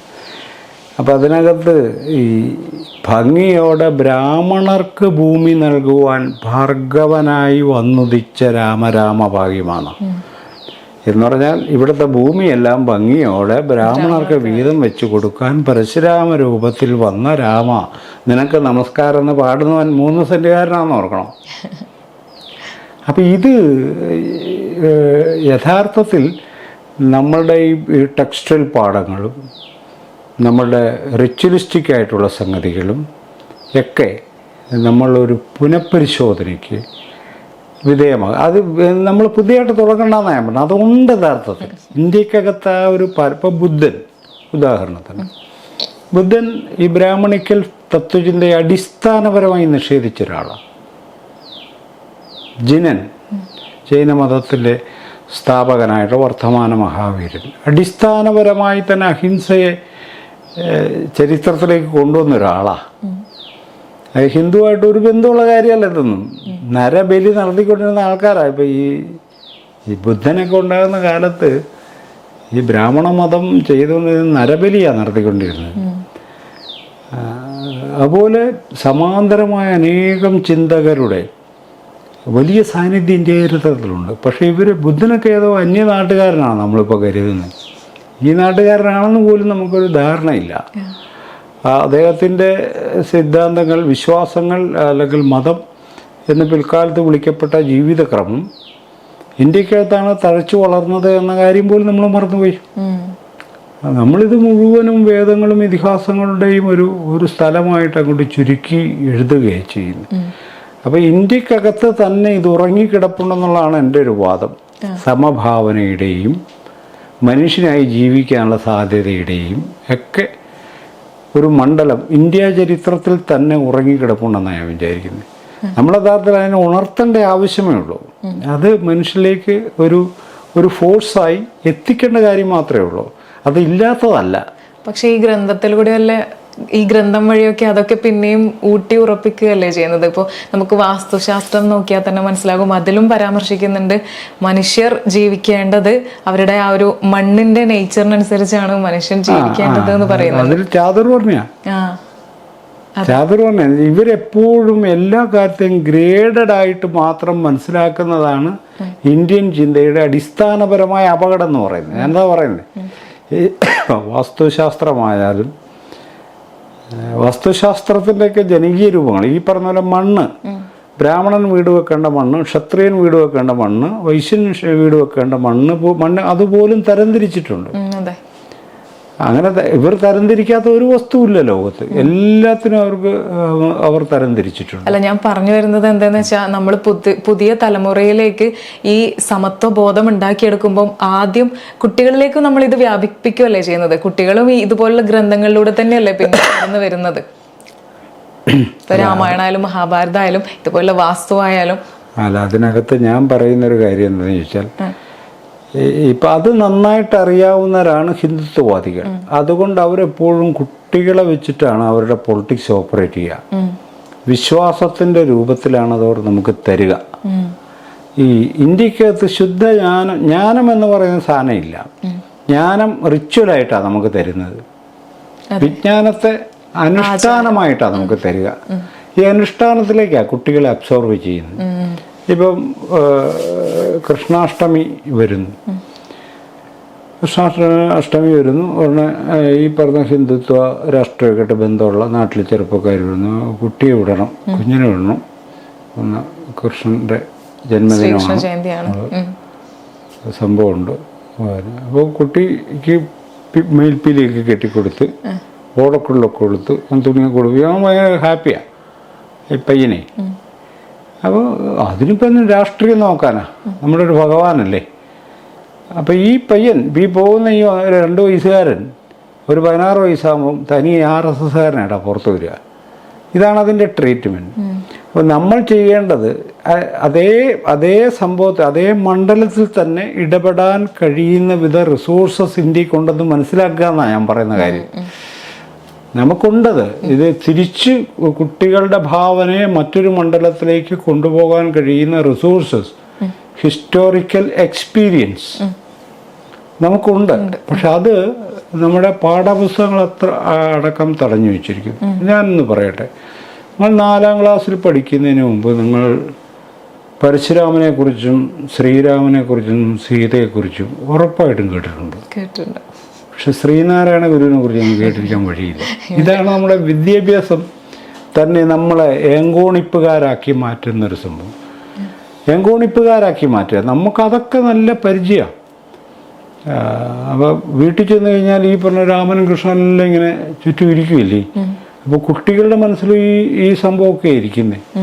അപ്പോൾ ഇതിങ്ങനെയുള്ള ഒരു സംഗതിയെ മറികടക്കാൻ കഴിയുന്നത് എന്ത് എന്നൊന്നും ആരും അത്ഭുതപ്പെടണമെന്നാണ് ഞാൻ പറഞ്ഞത്. അത് നമുക്കുണ്ട്. പക്ഷേ നമുക്കത് ഉയർത്തിക്കൊണ്ടുവരാൻ കഴിയുന്ന അതിൻ്റെ ഒരു മെക്കാനിസത്തിന് പകരം അവർ പിള്ളേരെ പറഞ്ഞ് പറ്റിക്കുകയാണ് എന്ന് പറഞ്ഞ് നടക്കുന്ന കുറേ ആൾക്കാരെയാണ് പ്രതിപക്ഷമായിട്ട് നമ്മൾ കാണുന്നത്. അവരുടെ പ്രതിപക്ഷമായിട്ട്, അവരുടെ എതിരാളികളായിട്ട് നമ്മൾ കാണുന്നത് അവർ നുണ പറഞ്ഞ് പിള്ളേരെ പറ്റിക്കുകയാണെന്ന്. അങ്ങനെയല്ല, അവർ വേറെ സത്യത്തിലേക്ക് പിള്ളേരെ നയിക്കുക. അവരുടെ സത്യം അതാ. അപ്പം നമ്മൾ യഥാർത്ഥത്തിൽ ഈ മനുഷ്യവംശത്തോട് പ്രതിബദ്ധതയുള്ളവരാണെങ്കിൽ മോർ ഹ്യൂമൻ ആയിരിക്കാൻ വേണ്ടിയിട്ടാണ്. ഇപ്പം ജാതിയുടെ മാത്രം പ്രശ്നമല്ല, നമുക്ക് നല്ല മനുഷ്യരായിരിക്കാൻ കൊതിയുണ്ടോ എന്നുള്ളൊരു പ്രശ്നമുണ്ട്. നല്ല മനുഷ്യരായിരിക്കാൻ നമ്മൾ ആഗ്രഹിക്കുന്നുണ്ടെങ്കിൽ ആ വഴി തിരഞ്ഞെടുക്കണം. അത് സമൂഹത്തിന് കാണിച്ചു കൊടുക്കാൻ നമുക്ക് പറ്റണം. ഇത് പക്ഷേ ഇപ്പം ഞാൻ പറയാം ഒരു ഉദാഹരണം. ഇപ്പോൾ ഫലസ്തീനിൽ 100 കണക്കിന് കുട്ടികൾ, 1.5-2 വയസ്സുള്ള കുട്ടികൾ പട്ടിണി കിടന്ന് മരിക്കുന്നു, വെടിയേറ്റ് മരിക്കുന്നു, അങ്ങനെ പല രൂപത്തിൽ മരിക്കും. ഈ പിള്ളേരെന്ത് കുറ്റം ചെയ്തിട്ടാണ്? നമ്മൾ എപ്പോഴെങ്കിലും ഒന്ന് ആലോചിക്കണം, ഈ പിള്ളേരെന്ത് കുറ്റം ചെയ്ത്? ഒരു അച്ഛനോ അമ്മയോ കുറ്റം ചെയ്ത് പോട്ടെ, ഈ പിള്ളേരെന്ത് കുറ്റം ചെയ്ത് നിങ്ങൾ കൂട്ടത്തോടെ ഇതുങ്ങളെ കൊന്നൊടുക്കുന്നത്? അപ്പം അത് ശരിയല്ല എന്ന് പറഞ്ഞ് കേരളത്തിലൊരു സ്ഥലത്ത് എന്തോ മൈമോ ഒരു സംഭവം നടക്കുക. അതിവിടെ കളിക്കാൻ പറ്റിയെന്ന് കുറേ മാന്യന്മാർ ഇറങ്ങുക. ഇവർ യഥാർത്ഥത്തിൽ മനുഷ്യൻ്റെ സ്വഭാവമുള്ള, മനുഷ്യൻ്റെ ഗുണങ്ങൾ, മനുഷ്യൻ്റെ യഥാർത്ഥ ഗുണം എന്ന് പറയുന്നത് സ്നേഹം, സമഭാവന, കരുണ, ഇതൊക്കെയാണ് ബേസിക്കലി മനുഷ്യന് വേണ്ടത്. ഇതൊന്നുമില്ലാതെ കുറേ മനുഷ്യനെ ചാടി ഇറങ്ങും. അത് പറ്റിയല്ലെന്ന് പറയണേ, ഇതിവിടെ പറ്റിയല്ലെന്ന് പറയാൻ അവർക്കൊരു അവകാശമുള്ളവരല്ല. അല്ല, ഇവിടെ നിങ്ങൾക്ക് പറ്റുന്ന നിങ്ങൾ ചെയ്തോളാം, എനിക്ക് പറ്റുന്ന ഞാൻ ചെയ്യും. അതിനെയാണ് ജനാധിപത്യം എന്ന് പറയുക. പരസ്പരം കൊന്നും കൊലവിളിക്കുകയും ചെയ്യാത്തടത്തോളം കാലം അത് അനുവദനീയമാണ്. ആയുധം എടുത്ത് പോരാടി തമ്മിൽ തല്ലിച്ചാകാതിരിക്കുന്നിടത്തോളം നിങ്ങൾക്ക് നിങ്ങളുടെ അഭിപ്രായം പറയാൻ, എനിക്ക് എൻ്റെ അഭിപ്രായം പറയാനും പെർഫോം ചെയ്യാനും അവകാശമുണ്ടല്ലോ. അതിവിടെ സമ്മതിക്കില്ല. അതാണ്. അപ്പോൾ നമ്മൾ എത്രമേൽ നിർമ്മാനുഷ്യരായി, അന്യമതസ്ഥരായതുകൊണ്ട് അവർക്ക് അങ്ങനെ തോന്നുമെന്ന് ഓർക്കണം. എൻ്റെ മതത്തിൽപ്പെടാത്ത മറ്റു മതത്തിൽപ്പെട്ട 1.5 വയസ്സുകാരിയായ കുഞ്ഞു പട്ടിണി കിടന്ന് മരിച്ചോട്ടെ എന്ന് എനിക്ക് തോന്നണമെങ്കിൽ എൻ്റെ വിശ്വാസം എത്ര പ്രാകൃതമായൊരു സാധനമാണെന്ന് നമ്മൾ മനസ്സിലാക്കണം. ആ വിശ്വാസം കൊണ്ട് എന്ത് പ്രയോജനം ഈ ഹ്യൂമാനിറ്റിക്കുള്ളത്? ശബരിമലയിലോ എവിടെയെങ്കിലും പോവോ പ്രാർത്ഥിക്കുകയൊക്കെ മനുഷ്യ ചെയ്തിട്ട് അത് അവിടെ കൊണ്ട് ഒതുങ്ങണം, അതുകൊണ്ട് തീരണം. അവർ പ്രാർത്ഥിക്കുക, അവർക്ക് സ്വച്ഛത വേണം. മനസ്സമാധാനം നഷ്ടപ്പെട്ട കൊള്ളരുതായ്മ കാണിച്ച് ഒത്തിരി പേരും ഉണ്ടാവും ലോകത്ത്. അവർക്കൊക്കെ സമാധാനം ആവശ്യമുണ്ടാവും. അവർക്കിപ്പോൾ അവിടെ കാട്ടിപ്പോയിരിക്കുമ്പോഴാണ് സമാധാനം, അവർ പൊക്കോട്ടെ, അത് കുഴപ്പമുള്ള കാര്യമല്ല. പക്ഷെ ഇതിനെക്കുറിച്ച് നിർമ്മിച്ചെടുക്കുന്ന വലിയ കഥകളും ആ കഥകൾ പ്രോത്സാഹിപ്പിക്കപ്പെടാൻ പാടില്ല. ഞാനതാ പറയാം, അത് പ്രോത്സാഹിപ്പിക്കേണ്ട കാര്യം മനുഷ്യനില്ല. ഇപ്പം എനിക്കിപ്പോൾ ശബരിമലയിൽ പോകണം, ശബരിമല ഞാൻ പോകുന്നു വരുന്നു. നിങ്ങളെന്താ ശബരിമലയ്ക്ക് പോകാത്തതെന്ന് എനിക്ക് ചോദിക്കേണ്ട കാര്യമൊന്നുമില്ല. അത് നിങ്ങളുടെ സൗകര്യമാണെന്ന് മനസ്സിലാക്കാനുള്ള വിവേകം എനിക്ക് വേണം. ശബരിമല അയ്യപ്പന് നൈഷ്ഠിക ബ്രഹ്മചാരിയാണ് അദ്ദേഹം. നൈഷ്ഠിക ബ്രഹ്മചാരി ആയതുകൊണ്ടാണ് സ്ത്രീകൾ കയറരുത് എന്ന് പറഞ്ഞിട്ടുള്ളത്. സ്ത്രീകളെ പുള്ളി കാണാൻ മേല. പഴയ ബ്രഹ്മചര്യം പൊട്ടിപ്പോകുന്നതാണ് ഇവന്മാർ പറഞ്ഞു നടക്കാൻ. അപ്പോൾ ഇയാൾ സംശയത്തിന് നിൽക്കുന്നൊരു ദൈവമാണ് എന്നാ ഞാൻ മനസ്സിലാക്കുന്നത്. അല്ല, പിന്നെ അങ്ങനെ പറയേണ്ട കാര്യമുള്ളൂ. പെണ്ണുങ്ങളെ കണ്ടു കഴിഞ്ഞാൽ അന്നേരം നൈഷ്ഠിക ബ്രഹ്മചരി ഒലിച്ചു പോവുമെങ്കിൽ അയാൾ പിന്നെ ദൈവമാണെന്നല്ലേ നമുക്ക് സ്വാഭാവികമായിട്ട് തോന്നേണ്ടത്. അപ്പം ഇവരുണ്ടാക്കുന്ന കഥയാണ്. അത് അയ്യപ്പൻ്റെ മേലുള്ളൊരു വിശ്വാസത്തിൻ്റെ കാര്യമല്ല. അത് ഇവരുണ്ടാക്കിയെടുക്കുന്നൊരു കഥ മാത്രമാണ് നൈഷ്ഠിക ബ്രഹ്മചരി. തൊട്ടിപ്പുറത്ത് വേറൊരു ഭഗവതി ഇരിപ്പുണ്ട്, ഞാൻ അവിടെ കെട്ടാനായിട്ട് അവിടെ വെച്ചേക്കുന്നതാണെന്നൊക്കെ പറയുന്നൊരു സംഭവം. മാളികപ്പുറത്തമ്മ. അപ്പം അതിനെക്കുറിച്ച് സിനിമ ഉണ്ടാവുക, പോപ്പുലർ സോങ്സ് ഉണ്ടാവുക, ഭയങ്കര സംഭവമായിട്ട് ഇതിങ്ങനെ പറഞ്ഞുകൊണ്ടിരിക്കുക. അപ്പം അവിടെ ഈ കീഴ്ത്തട്ടിൽ നിന്ന് ഇത് പഠിച്ച തന്ത്രവിദ്യ പഠിച്ച ആൾക്കാർ അപേക്ഷ കൊടുത്തു. ഒരാൾ അപേക്ഷ കൊടുത്തു, ഇപ്രാവശ്യത്തെ തന്ത്രിയായിട്ട് എന്നെ പരിഗണിക്കണം. അപ്പോൾ ആ അപേക്ഷ തിരുവിതാംകൂർ ദേവസ്വം ബോർഡ് നിഷേധിച്ചു. കാരണം പറഞ്ഞത്, നിങ്ങൾ മലയാളി ബ്രാഹ്മണനല്ലാത്തത് കൊണ്ട് നിങ്ങളുടെ അപേക്ഷ നിരസിച്ചിരിക്കുന്നു. ബ്രാഹ്മണർക്ക് മാത്രമേ അതിനുള്ള അവകാശമുള്ളൂ എന്ന് പറയുന്ന സ്റ്റേറ്റ് കാസ്റ്റിനെ പ്രൊമോട്ട് ചെയ്യുന്നൊരു സിസ്റ്റത്തിനകത്ത് നമ്മൾ ജീവിക്കുന്നത്. നമ്മൾ പലപ്പോഴും ഇതൊന്നും അതൊക്കെ പോട്ടെ അങ്ങനെയല്ല. അത് വളരെ കൃത്യമാണ്. അവിടെ നിന്നാണ് ഒരു ഉണ്ണികൃഷ്ണൻ പിറക്കുന്നത്. വാതിൽപ്പടി കഴിച്ചുകൊണ്ട് പോവുക, നൈഷ്ഠിക ബ്രഹ്മചാരി കൊണ്ടുപോവുക. അപ്പോൾ കൊണ്ടുപോയിട്ട് ജയറാമൻ്റെ വീട്ടിൽ വെച്ച് പൂജിച്ചെന്നാണ് പറഞ്ഞത്. ജയറാമൻ്റെ വീട്ടിൽ പെണ്ണുങ്ങളില്ലേ? ശബരിമല പെണ്ണുങ്ങൾ കയറാൻ പറ്റില്ല. ജയറാമൻ്റെ വീട്ടിൽ പെണ്ണുങ്ങളില്ലേ? ഉണ്ടല്ലോ, ഉണ്ട്. 50-നും 10-നും ഇടയ്ക്ക് പ്രായമുള്ള പെണ്ണുങ്ങളുണ്ട് അവിടെ. അവിടെ വെക്കുന്നതിന് കുഴപ്പമില്ല. ഇത് എന്നത് അല്ല, ഞാൻ പറഞ്ഞ ഭക്തി എന്ന് പറയുന്നത് തികച്ചും ഭിന്നമായ വേറൊരു കാര്യം. ഇത് തട്ടിപ്പാണ്. അതങ്ങനെ തന്നെ നമുക്ക് മനസ്സിലാക്കാൻ പറ്റുന്നില്ലെങ്കിൽ പിന്നെ പറഞ്ഞിട്ട് കാര്യമില്ല. അപ്പോൾ ഈ തട്ടിപ്പ് കൂടുതൽ സംഘടിതമായതുകൊണ്ടും ആക്രമണോത്സവമായതുകൊണ്ടും ഇതെല്ലാം നമ്മൾ അംഗീകരിച്ചു കൊടുത്തോണം എന്നുള്ള ഒരു പിടിവാശിയിലാണിപ്പം ഈ ഹിന്ദുത്വവാദികൾ ഇപ്പം നിൽക്കുന്നത്. ഇത് കൊടുത്ത് ചെന്നൈയിൽ കൊണ്ടുപോയി ലോകത്തെവിടെയെങ്കിലും കൊണ്ടുപോയി നന്നാക്കി നാട്ടുകാരുടെ മുന്നിൽ മുഴുവൻ പ്രദർശിപ്പിച്ച് കൊണ്ടുവരാനൊന്നും മാനുവലി പറയുന്നില്ല. ഇത്രയും കിലോ കണക്കിന് സ്വർണ്ണമുള്ള തകിടുകൾ കൊടുത്തു വിടുമ്പോൾ ദേവസ്വം ബോർഡിൻ്റെ ഉത്തരവാദിത്തപ്പെട്ട ഒരാളെങ്കിലും അതിന് അകമ്പടി സേവിക്കണ്ടേ? ആരും പോയിട്ടില്ല എന്നാണ്. അപ്പോൾ ഇനി ഉണ്ണികൃഷ്ണൻ പോയിട്ട് ദിവ്യനാണോ? എന്താണ് സംഭവം? അതാണ് നമ്മൾ പഠിക്കേണ്ട സംഭവം. ചോദ്യം. ഇയാൾ ജന്മന സത്യസന്ധനായ മനുഷ്യനാണെന്നുള്ളതാണ് ബ്രാഹ്മണനാണ്. എൻ്റെ സംഗതി. അതുകൊണ്ട് പോകണ്ട, ആരും പോകണ്ട. അവൻ മോഷ്ടിക്കത്തേയില്ല. അവൻ അങ്ങോട്ട് സ്വർണ്ണപ്പാളി കൊണ്ടുപോയി തിരിച്ചവൻ ചെമ്പ് കൊണ്ടുവന്നു. വർഷങ്ങൾക്ക് ശേഷം അത് കണ്ടുപിടിക്കും. അപ്പോൾ സത്യം എന്നായാലും മറന്നേക്ക് പുറത്ത് വരുമല്ലോ, അപ്പൊ നമുക്ക് കാണാം. അതെ അതെ. അപ്പോൾ ഈ ദേവസ്വം ബോർഡിൽ ഇരിക്കുന്നവനും ഇതേ അവസ്ഥ തന്നെയാണ്. അതായത് ബ്രാഹ്മണൻ മോഷ്ടിക്കില്ല എന്ന സങ്കല്പത്തിലാണ് അവൻ ജീവിക്കുന്നത്. അവൻ ഈ പുതിയ കാലത്തൊന്നും അല്ല ജീവിക്കുന്നത്. പിന്നെ ഇത് ഈ നൈഷ്ഠിക ബ്രഹ്മചര്യം അനുഷ്ഠിച്ചിരിക്കുന്ന ഒരാൾ എന്ന നിലക്ക് അയ്യപ്പനവിടെ ഉണ്ടല്ലോ. അയ്യപ്പൻ്റെ ശക്തിയെക്കുറിച്ച് ഇത് പറഞ്ഞ് തർക്കിക്കുന്നവരുണ്ട്. എനിക്ക് അതിനോട് വലിയ യോജിപ്പൊന്നുമില്ല. കാരണം അത് ഇത് പറഞ്ഞാൽ ഏത് പറഞ്ഞ് തർക്കിച്ചിട്ടും കാര്യമില്ല എന്നല്ല ഉറപ്പുള്ളതുകൊണ്ടാണ് എനിക്കതിൽ തർക്കമില്ലെന്ന് പറയാം. ഇത് എടുത്തുകൊണ്ട് പോയത് അയ്യപ്പനെ തടയത്തില്ലായിരുന്നു, ദിവ്യശക്തി ഉണ്ടെന്നൊക്കെ വിമർശനം ഉന്നയിക്കുന്നവരുണ്ട്. ആ വിമർശനത്തിൽ വലിയ കഴമ്പൊന്നുമില്ല. അത് അയ്യപ്പൻ നല്ല ഈ പള്ളിയിലിരിക്കുന്ന ക്രിസ്തുവിൻ്റെ അവസ്ഥ അതൊക്കെ തന്നെയാണ്. അത് അവർക്ക് തടയാൻ പറ്റത്തില്ല. ഇതൊരു വിശ്വാസമാണ്. അത് അനുവദിക്കണം ആൾക്കാർക്ക്. കാരണം ലോകത്തെ ഏറ്റവും ദുർബലനായ ജന്തു മനുഷ്യനാണ്. അവന് വിശ്വാസവും കൂട്ടുകാരും വീട്ടുകാരും നാട്ടുകാരും കൊണ്ട് മാത്രം അതിജീവിക്കാൻ കഴിയുന്നൊരു ജന്തുവാണ് മനുഷ്യൻ. ബാക്കി പട്ടിക്കൊക്കെ ഒറ്റയ്ക്ക് ജീവിക്കാൻ പറ്റും. പട്ടിക്കും പന്നിക്കും കഴുതയ്ക്കും ഒക്കെ ഒറ്റയ്ക്ക് പോലും ജീവിക്കാൻ പറ്റും.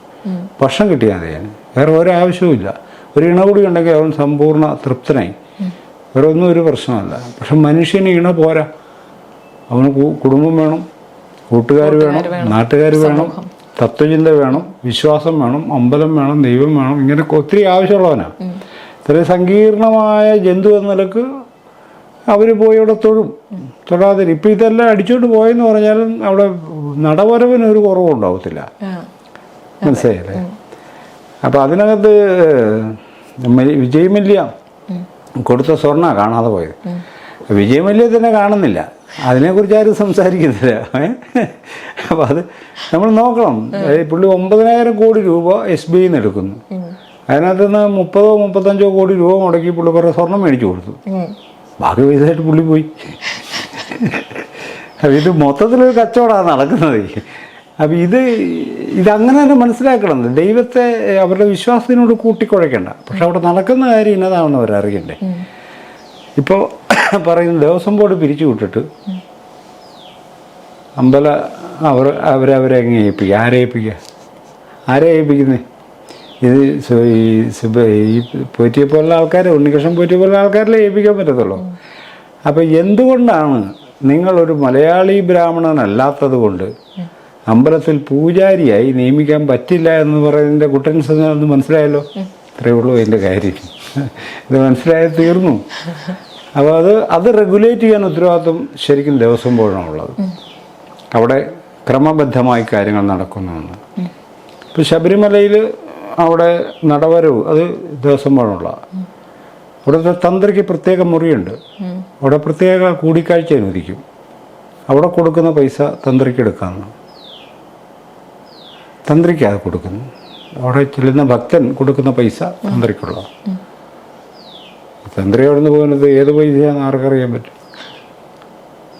അല്ല, ഇതെന്ന് പറഞ്ഞാൽ ഇപ്പം അവിടെ മാത്രം നമ്മുടെ നിലവറ, ശ്രീ പത്മനാഭസ്വാമി ക്ഷേത്ര നിലവറ, അങ്ങനെ മിക്കവാറും എല്ലാ ക്ഷേത്രങ്ങളിലും സ്വർണം മോഷ്ടിച്ചുകൊണ്ട് പോയിട്ടുണ്ടെന്നുള്ളതിൻ്റെ ഒട്ടനവധി കേസുകൾ പുറത്തുണ്ട്. ഇനി വിഗ്രഹം മാത്രം സ്വർണം പൊതിഞ്ഞ ചില ചെറിയ അമ്പലമൊക്കെ ഉള്ളു. അവിടെ വിഗ്രഹം തന്നെ അടിച്ചുകൊണ്ട് പോകുന്നത് പൂജാരി അടിച്ചുകൊണ്ട് പോവുക, എന്നിട്ട് അകത്ത് കിടക്കുക. എൻ്റെ നാട്ടുകാരനായ ഒരു പൂജാരിയുണ്ട്, ഞങ്ങൾക്ക് ഒരുമിച്ച് പഠിച്ചതാണ്. ആ പുള്ളിയൊക്കെ വിഗ്രഹമോഷണ കേസ് പ്രതിയായിട്ട് അകത്ത് പോയാളാണ്. പുള്ളി മോഷ്ടിച്ചതാണോ എന്നറിയത്തില്ല, എന്തായാലും അവനകത്തായിരുന്നു, അത് നമുക്കറിയാം. പക്ഷേ അവനെ ഇപ്പോൾ കാണണമെങ്കിൽ ജ്യോത്സ്യനാണ്. ഇപ്പോൾ കാണുന്ന 1 മാസം മുമ്പ് അവൾ ബുക്ക് ചെയ്യണം. അപ്പോൾ ഈ മോഷണക്കുറ്റം ആരോപിച്ച് ജയിലിൽ പോയിരുന്നതിൻ്റെ അടുത്ത് ചെന്ന് ഉപദേശം സ്വീകരിക്കാൻ ഒരു മടിയും ഇല്ലാത്ത മനുഷ്യർ ഉള്ളിടത്തോളം ഇതൊക്കെ നടക്കുള്ളതാണ് ഞാൻ പറഞ്ഞത്. ഡോക്ടർ BR അംബേദ്കർ ഭരണഘടനാപരമായി നൽകിയ സന്ദേശമുണ്ട്, എഡ്യൂക്കേറ്റ്, എജിറ്റേറ്റ് ആൻഡ് ഓർഗനൈസ്. ഇതിൽ ഏത് ഘട്ടത്തിലാണ് ദളിതർക്ക് ഏറ്റവും കൂടുതൽ കൂടുതലായിട്ട് വേണമെന്ന് തോന്നുന്നത് ഈ സന്ദേശത്തിൽ? ഭരണഘടനാപരം എന്നുള്ള വാക്ക് ശരിയല്ല. അത് അദ്ദേഹം ഈ ജനവിഭാഗത്തിന് കൊടുക്കുന്നൊരു മെസ്സേജാണത്. 3 കാര്യങ്ങൾ ഒരു ജനതയ്ക്ക് പ്രബുദ്ധത കൈവരിക്കാൻ 3 കാര്യങ്ങൾ വേണമെന്നാണ് നമ്മൾ മനസ്സിലാക്കേണ്ടത്. ഒന്ന് എഡ്യൂക്കേഷൻ. എഡ്യൂക്കേഷൻ എന്ന് പറയുന്നത് അറിവ് ആണ്, ജ്ഞാനം. ഡോക്ടർ ബി ആർ അംബേദ്കറുടെ ഓതൻറ്റിസിറ്റി അത് വരുന്നത് അദ്ദേഹം ആർജിച്ച ജ്ഞാനത്തിൽ നിന്ന്. അഗാധവും പരപ്പുള്ളതുമായ വലിയ ജ്ഞാനത്തിന് ഉടമയായിരുന്നു അംബേദ്കർ. 32-ലെ വട്ടമേശ സമ്മേളനത്തിൽ 9 കമ്മിറ്റികൾ, എക്സ്പെർട്ട് കമ്മിറ്റികൾ ഉണ്ടാക്കി. 8 കമ്മിറ്റികൾ അംബേദ്കർ മെമ്പറായിരുന്നു. അതിൻ്റെ കാരണം എന്താണെന്ന് വെച്ചാൽ ഓരോ കമ്മിറ്റിക്കാരും അംബേദ്കറെ കൂടി ഇതിനകത്ത് ഉൾപ്പെടുത്താൻ ആവശ്യപ്പെടുക. ആ വിഷയത്തിൽ അദ്ദേഹത്തിന് അഗാധ പാണ്ഡിത്യം ഉണ്ടെന്ന് എല്ലാവർക്കും നല്ല ബോധ്യമായിരുന്നു. ആ ഓതൻറ്റിസിറ്റിയാണ് ഇപ്പോഴും അംബേദ്കർ ഒരു റെഫറൽ പോയിൻ്റായിട്ട് ചരിത്രത്തിൽ നിൽക്കുന്നത്. ഒരു റൊമാൻറ്റിക്കായിട്ട് ഇടപാടല്ല അത്. പൊളിറ്റിക്കൽ സയൻസും എക്കണോമിക്സും ആന്ത്രോപോളജിയും സോഷ്യോളജിയും ഫിലോസഫിയും ഒക്കെ എത്തിക്സും ഒക്കെ ഇൻ്റർ ഡിസിപ്ലിനറി എന്ന് പറയാവുന്ന വലിയൊരു ചിന്താലോകം അംബേദ്കർ. എഡ്യൂക്കേഷൻ അദ്ദേഹം അങ്ങനെ കാണുന്നത്. നമ്മുടെ ഒരു ലീനിയറായ ഒരു എംഎക്കാരെന്നുള്ള നിലക്കല്ല. എഡ്യൂക്കേഷൻ എന്നത് ലോകത്തെയും തന്നെയും അപരമനുഷ്യരെയും അറിയാനുള്ള നമ്മുടെ പ്രാപ്തിയെ ആണ് എഡ്യൂക്കേഷൻ ആയിട്ട് അദ്ദേഹം കാണുന്നത്. രണ്ടാമത്തത് അജിറ്റേറ്റ് എന്ന് പറഞ്ഞു. അന്നേരം നമുക്ക് അറിവുണ്ടായാൽ പോരാ. നമുക്ക് കുറേ അറിവുള്ളവർ, നമ്മുടെ പണ്ഡിതന്മാർ അങ്ങനെയുള്ളൊരു സമൂഹം, കേരളത്തിലെ പണ്ഡിത സമൂഹം എന്നാണ്, യൂണിവേഴ്സിറ്റി പ്രൊഫസർമാർ അങ്ങനെയുള്ള ആൾക്കാരൊക്കെ ഭയങ്കര അറിവായിരിക്കും. ഒരു പ്രയോജനം ഉണ്ടാകത്തില്ല, ആർക്കും ഒരു പ്രയോജനം ഉണ്ടാവില്ല. കുറേ ശമ്പളമൊക്കെ മേടിച്ച് ഒരു ദിവസം ചത്തുപോകുന്നുള്ളതല്ലാതെ പ്രത്യേകിച്ച് സമൂഹത്തിനും വലിയ ഗുണമൊന്നും ഉണ്ടാകത്തില്ല. അതിനകത്ത് ആരെങ്കിലുമൊക്കെ പ്രതിഭാശാലികളായ 2-3 പേരെ കാണാം. അവരൊക്കെ വല്ല പുസ്തകമൊക്കെ എഴുതുകയോ പുറത്തേക്ക് വരികയോ കാര്യങ്ങളൊക്കെ ഇടപെടുകയോ ചെയ്യുന്നത്. അതിൽ വിരലെണ്ണാവുന്നവരെ കാണുള്ളൂ. ആയിരക്കണക്കിന് പേരിൽ നിന്നായി 4-5 പേരുണ്ടായി വരുന്നത്. അങ്ങനെ പോരാ. നമുക്ക് ജ്ഞാനമുണ്ടെങ്കിൽ, നമ്മൾ കൺവിൻസ്ഡ് ആണെങ്കിൽ, നമ്മുടെ വിജ്ഞാനത്തിന് നമ്മൾ ഉറപ്പുണ്ടെങ്കിൽ, അതിന് വിരുദ്ധമായൊരു കാര്യം കണ്ടാൽ we have to question it, we have to agitate. നമ്മൾ അതിനോട് പ്രതികരിക്കുകയും അത് നേരെയാക്കാൻ വേണ്ടി നമ്മൾ പ്രക്ഷോഭിതരാവുകയും ചെയ്യുക എന്നുള്ളതാണ്. അങ്ങനെ എന്ന് പറഞ്ഞാൽ ഹ്യൂമൻ ഇടപെടൽ എന്തായിരിക്കണം എന്നാണ്. സമൂഹത്തിലെ ഹ്യൂമൻ ഇടപെടൽ എങ്ങനെയായിരിക്കണം? 1, ധാരണയുള്ളവനായിരിക്കണം. 2, ആ ധാരണയിൽ വിശ്വാസം, അവൻ്റെ കൺവിൻസ്ഡ് ആയിരിക്കണം. ആ കൺവിക്ഷന് ബദലായി സമൂഹത്തിൽ അയാൾ തെറ്റെന്ന് കാണുന്നൊരു കാര്യം നടന്നാൽ അതിൽ ചോദ്യം ചെയ്യാൻ കഴിയണം, ഇടപെടാൻ കഴിയണം. 3, ഓർഗനൈസ്. ഇത് വ്യക്തികൾക്ക് മാത്രമായി ചെയ്തു തീർക്കാൻ പറ്റുന്ന കാര്യമല്ല, സംഘടിതമായി ഈ കൺവിക്ഷനിലേക്ക് സമൂഹത്തെ മൊത്തം സംഘടിതമായി കൊണ്ടുവരേണ്ടതുണ്ട്. ഓർഗനൈസ് എന്ന് പറയുമ്പോൾ ഉദ്ദേശിക്കുന്നതാണ്. അപ്പം സംഘടിതമായൊരു സമൂഹം, സാമൂഹിക ഇടപെടലിന് പ്രാപ്തിയുള്ളൊരു സമൂഹം, ധാരണയുള്ളൊരു സമൂഹം, ഒറ്റ വാക്കിൽ പറഞ്ഞാൽ പ്രബുദ്ധ സമൂഹം ആയി മാറണമെന്നാണ് അതിൻ്റെ അർത്ഥം ശരിക്കും പറഞ്ഞത്. അത്രയും വലിയ ഡീപ്പായ വളരെ ദീർഘദൃഷ്ടിയുള്ള ഉൾക്കാഴ്ചയുണ്ടായിരുന്ന ഒരാളാണ് ഡോക്ടർ ബി ആർ അംബേദ്കർ. അപ്പോൾ ഈ ഏത് ഘട്ടത്തിലാണ് ദളിതർക്ക് കുറവ് ഉള്ളത് എന്നാണ് പറയുന്നത്?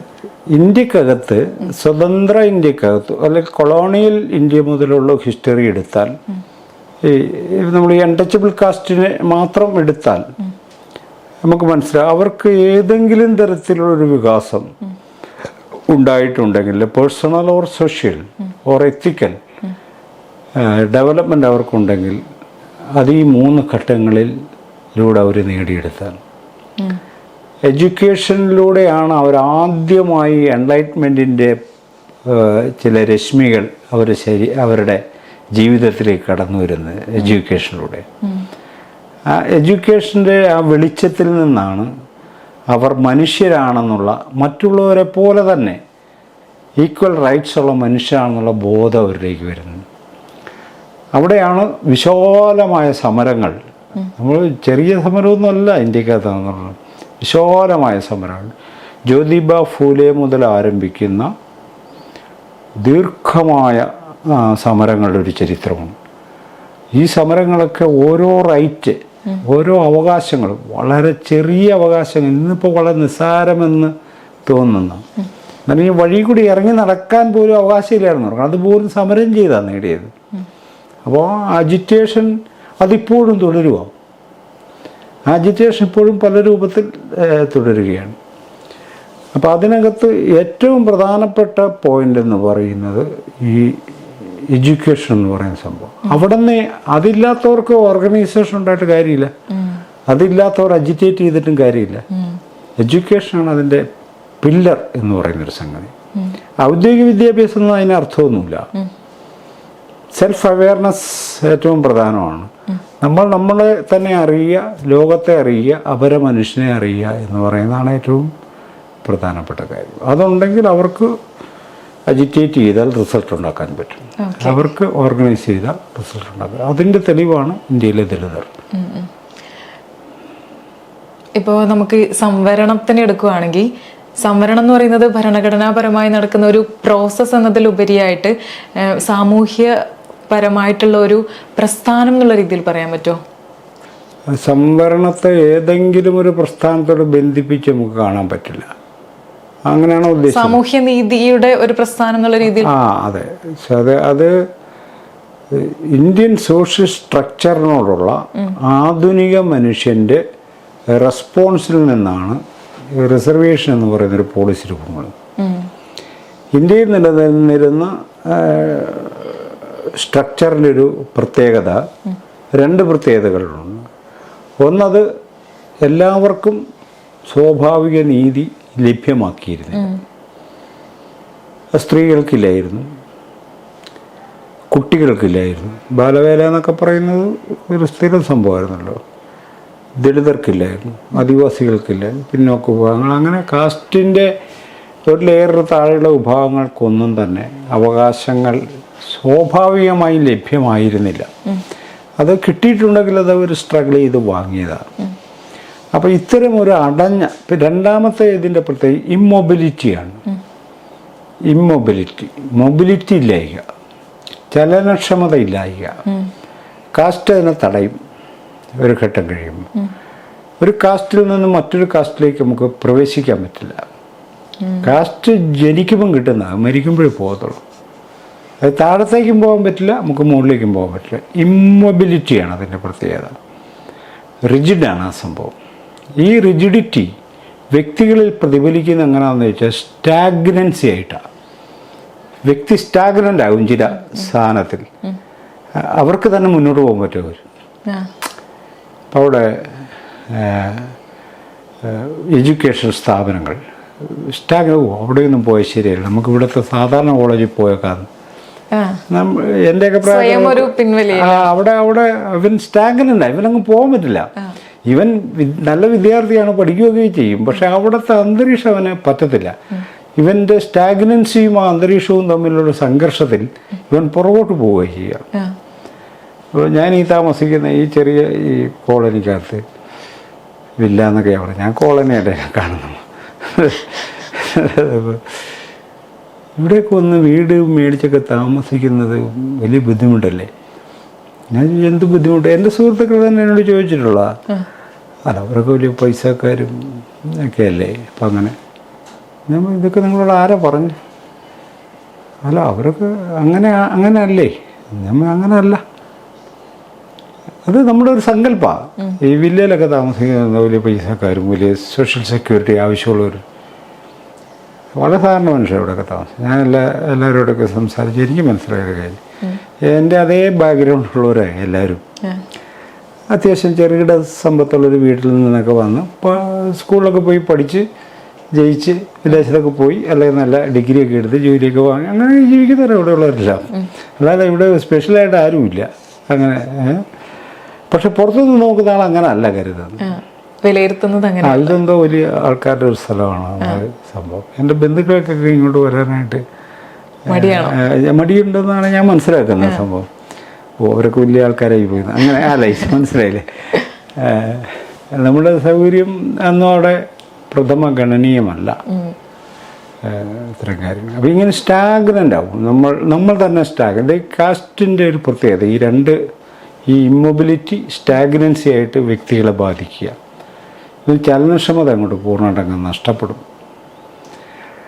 അപ്പോൾ ഈ രണ്ട് കാര്യങ്ങൾ സംഭവിക്കുന്നത് കൊണ്ട് നമ്മളുടെ സമൂഹത്തിലെ പുതിയ തുറവികളിൽ, പുതിയ സ്പേസുകളിൽ എല്ലാവരും എത്തിച്ചേരുക.